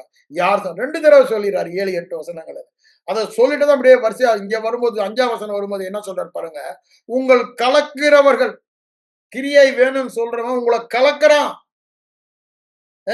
அது பாரமான சுமை. அவங்க விரல்னால கூட அதை சுமக்க மாட்டாங்க. ஆனா உங்களுக்கு போதிக்கிறாங்க. அததான் அவர் சொல்றாரு. நீ எப்பவுமே இதை படிக்கும் பொழுது மத்தேயு 23 அப்போஸ்தலர் 15 மனசுல வைத்துக் கொள்ளுங்க. அது 2லும் நடந்த காரியத்தை கொண்டாங்க. அதை சொல்லிட்டு தனக்கேற்ற ஆக்கினை அடைவான். ரொம்ப ஸ்ட்ராங்கான வேர்டுங்க. கொஞ்சம் கிரியை கேட்டுட்டீங்கன்னா கம்ப்ளீட்டா கிரியை உங்களை போட்டு கொஞ்சம் கிரியை கடந்துட்டா கூட நீங்க கிருபையை இழந்துடுவீங்க அப்படின்னு சொல்லிட்டு தான் இங்க என்ன சொல்றாரு. அவன் தனக்கேற்ற ஆக்கினை அடைவான். என்ன சொல்றாரு? எப்பேற்பட்டவனாய் இருந்தாலும் சரின்றாரு. தனக்கேற்ற ஆக்கினை அடைவான் என்று சொல்லுகிறார். அப்படிதானே? கலக்குகிறவன் எப்படிப்பட்டவனாய், அதுதான் நான் உங்களுக்கு சொல்லுவது. எப்படி கொஞ்சம் அப்படியே மனசுல, இப்ப நான் சில பேரெல்லாம் சொல்லக்கூடாது. அவங்க எப்படிப்பட்டவர்களாய் இருந்தாலும் சரி, எவ்வளவு அற்புத அடையாளங்கள் செய்யலாம். பெரிய பெரிய கூட்டங்களை கையில வைத்திருக்கலாம். ஆனா உங்களை கலக்குறாங்க. அதுக்கேற்ற ஆக்கனை நல்லா யோசித்து பாருங்க. இது உங்களை அழைத்தவரால் உண்டானது அல்ல. உங்களை இப்படி டைவர்ட் பண்ணது பிசாசு. அதனாலதான் உங்களால் அழைத்தவன போதனை அல்ல. இந்த கிருபையின் சத்தியத்திற்கு, விசுவாசத்திற்கு கீழ்ப்படியாமல் போக உங்களை தடை செய்தவன் யார்? அத சொல்லிட்டுதான் என்ன சொல்றாரு? கலக்குகிறவன், கலக்குகிறவன் எப்பேற்பட்டவனாயிருந்தாலும், எவ்வளவு பெரிய அப்போஸ்தலன், பரிசுத்தவான் என்று உலகத்துல பெயர் பெற்றிருந்தாலும் ஆக்கினை அடைவான். நீங்க அப்போஸ்தலர் 15:10 எடுத்து பாருங்க, 15:24 எடுத்து படிங்க, நோட் பண்ணி வச்சுட்டு. இது வரைக்கும் நானும் உங்களோட கிருபை பேசியிருந்தேன்னா எனக்கு இவ்வளவு துன்பமே வந்திருக்க. போற ஊரெல்லாம் என்ன அடிக்கிறான். என்ன கல்லால அடிக்காத ஊர் இல்ல, என்ன துன்பப்படுத்தாத ஊர் இல்ல. நான் போகும் இடமெல்லாம் எனக்கு உபத்திரம். இதுதான் ஆண்டவர் எனக்கு முன்னாடியே சொல்லி அனுப்புறாரு. ஏன்? நான் இந்த கிருபையை போதிக்கிறேன். அதனாலதான் இந்த கிருபைக்காக என் உயிரை கூட கொடுக்க தயார்ன்ற. அது அவ்வளவு விசேஷமானது, அருமையானது. நீங்க எல்லாம் ஒரு அற்புத வாழ்க்கை, அதிசய வாழ்க்கை வாழணும். இந்த கிருபையை அறியணும். ஆகவே தான் நான் அதை தான் பிரசங்கிக்கிறேன். அதை பிரசங்கத்தினாலதான் எனக்கு இவ்வளவு உபத்திரம் அப்படின்னு சொல்றேன். எனக்கு அப்பதான் இங்க என்ன சொல்றாரு பாருங்க. அவர்கள் தரிப்புண்டு போனால் நலமாயிருக்கும், தனக்கேற்ற ஆக்கினை அடைவான்றாரு. அடுத்தது 12ல தரிப்புண்டு போனால் நலமாயிருக்கும், நீங்கள் சுயாதீனத்திற்கு அழைக்கப்பட்டீர்கள். இந்த சுயாதீனத்தை நீங்கள் மாம்சத்திற்கு ஏதுவாக, அதுவும் திரும்பவும் சொல்லிடுறாரு, மாம்சத்திற்கு வேத அனுசரியாமல் ஆவியின்படி அனுசரிங்கள் என்று சொல்கிறார். அன்பினாலே ஒரு அப்ப பாருங்க, நாம் சுயாதீனத்திலே இருக்கிறோம். நாம் சுயாதீனத்துக்கு அப்படின்னா என்னங்க? நாம் பரிசுத்தத்துக்கு அழைக்கப்பட்டிருக்கிறோம், நம் சுகத்திற்கு அழைக்கப்பட்டிருக்கிறோம், நாம் வெற்றிக்கு அழைக்கப்பட்டிருக்கிறோம், நம் ஆசீர்வாதத்துக்கு, அதாவது கிறிஸ்துவுக்குரிய எல்லாவற்றையும் அனுபவிக்க பெற்றுக் கொள்கிறோம். சகலவித நன்மைகளை அனுபவத்திற்கு நாம் அழைக்கப்பட்டிருக்கிறோம். அதை எப்படி நம்ம அனுபவிக்கணுமா? கிருபையை பற்றி கொண்டு விசுவாசத்தில் அனுபவிக்க வேண்டும் என்று சொல்லுகிறார்.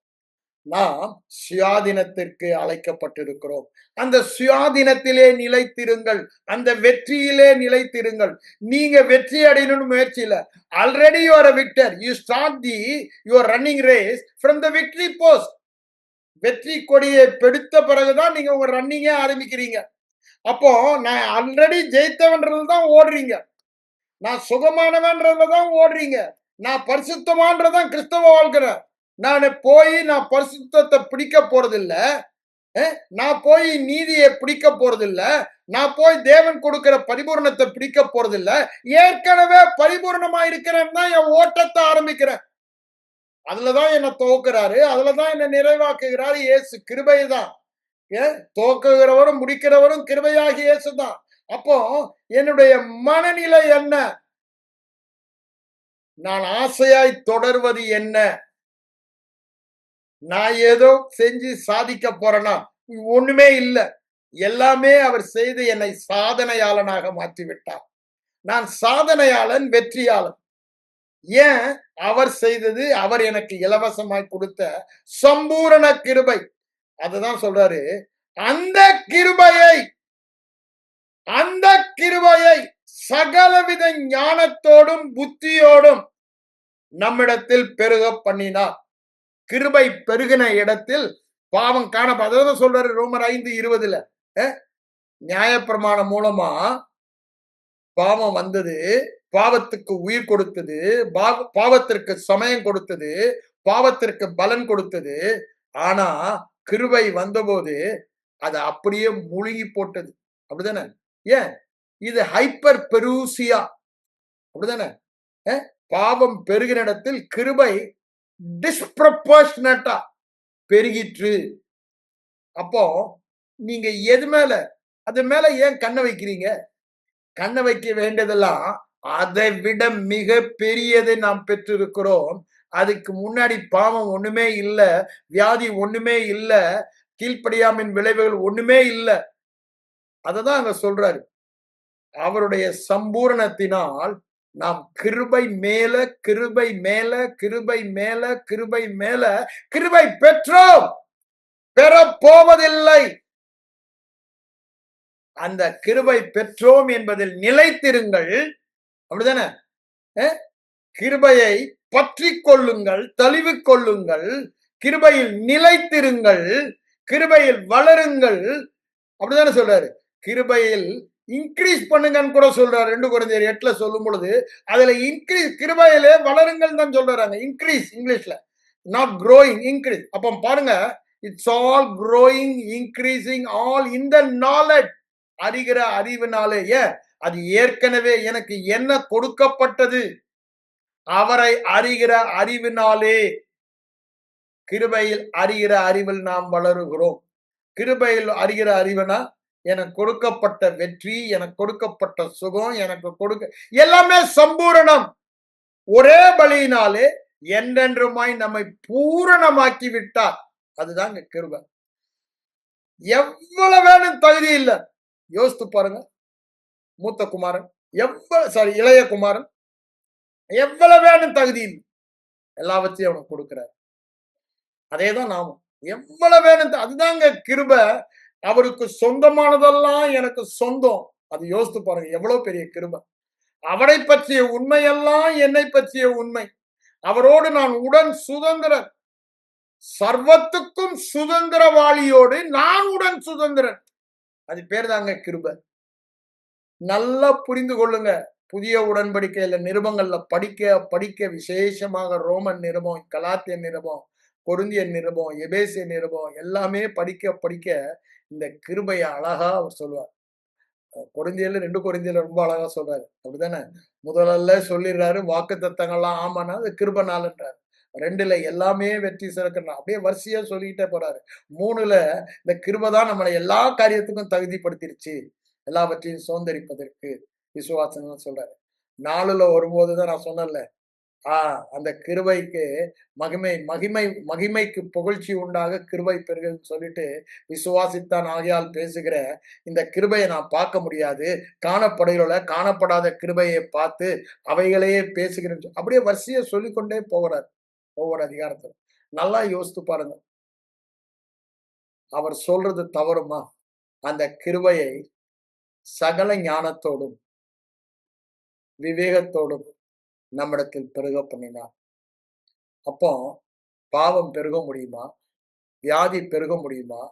பிசாசின் எந்த கிரியை, தரித்திரம், குறைவு, சமாதானமின்மை, தூக்கமின்மை எதுவா பெருக முடியுமா? ஒண்ணுமே பெருக முடியாது. எல்லாவற்றிலும் எப்பொழுதும் வெற்றி, எல்லாவற்றிலும் எப்பொழுதும் சம்பூரணம் உள்ளவர்களாய் சகலவித நன்மைகளை அனுபவிப்போம். காரணம் என்னங்க? அந்த கிருபையை சகல ஞானத்தோடு புத்தியோடு நம்மிடத்தில் பெருக பண்ணினார். கண்களை மூடி ஜெபிப்போம். எங்கள் அன்பின் பரலோக பிதாவே, இந்த மத்தியான வேலைக்காக உம்மை நன்றியோடு உம்மை ஸ்தோத்திரிக்கிறேன் ஆண்டவரே. ஆண்டவரே, நீர் எங்களோடு இந்த கிருபையை குறித்து பேசி அந்த கிருபை எவ்வளவா எங்களில் பெருக்கி வைத்திருக்கிறீர், அதை நாங்கள் அறிந்து கொள்வதற்காக ஆண்டவரே, ஞானமும் தெளிவுள்ள கிருபை ஆவியானவர் எங்களுக்கு வெளிப்பாடுகளை தருவீராக என்று சொல்லி ஜெபிக்கிறேன். ஒவ்வொருடைய கண்களும் இந்த கிருபையில பிரகாசம் அடைவதாக இயேசுவின் மூலம் ஜெபம் கேளும் எங்கள் நல்ல பிதாவே. ஆமென்.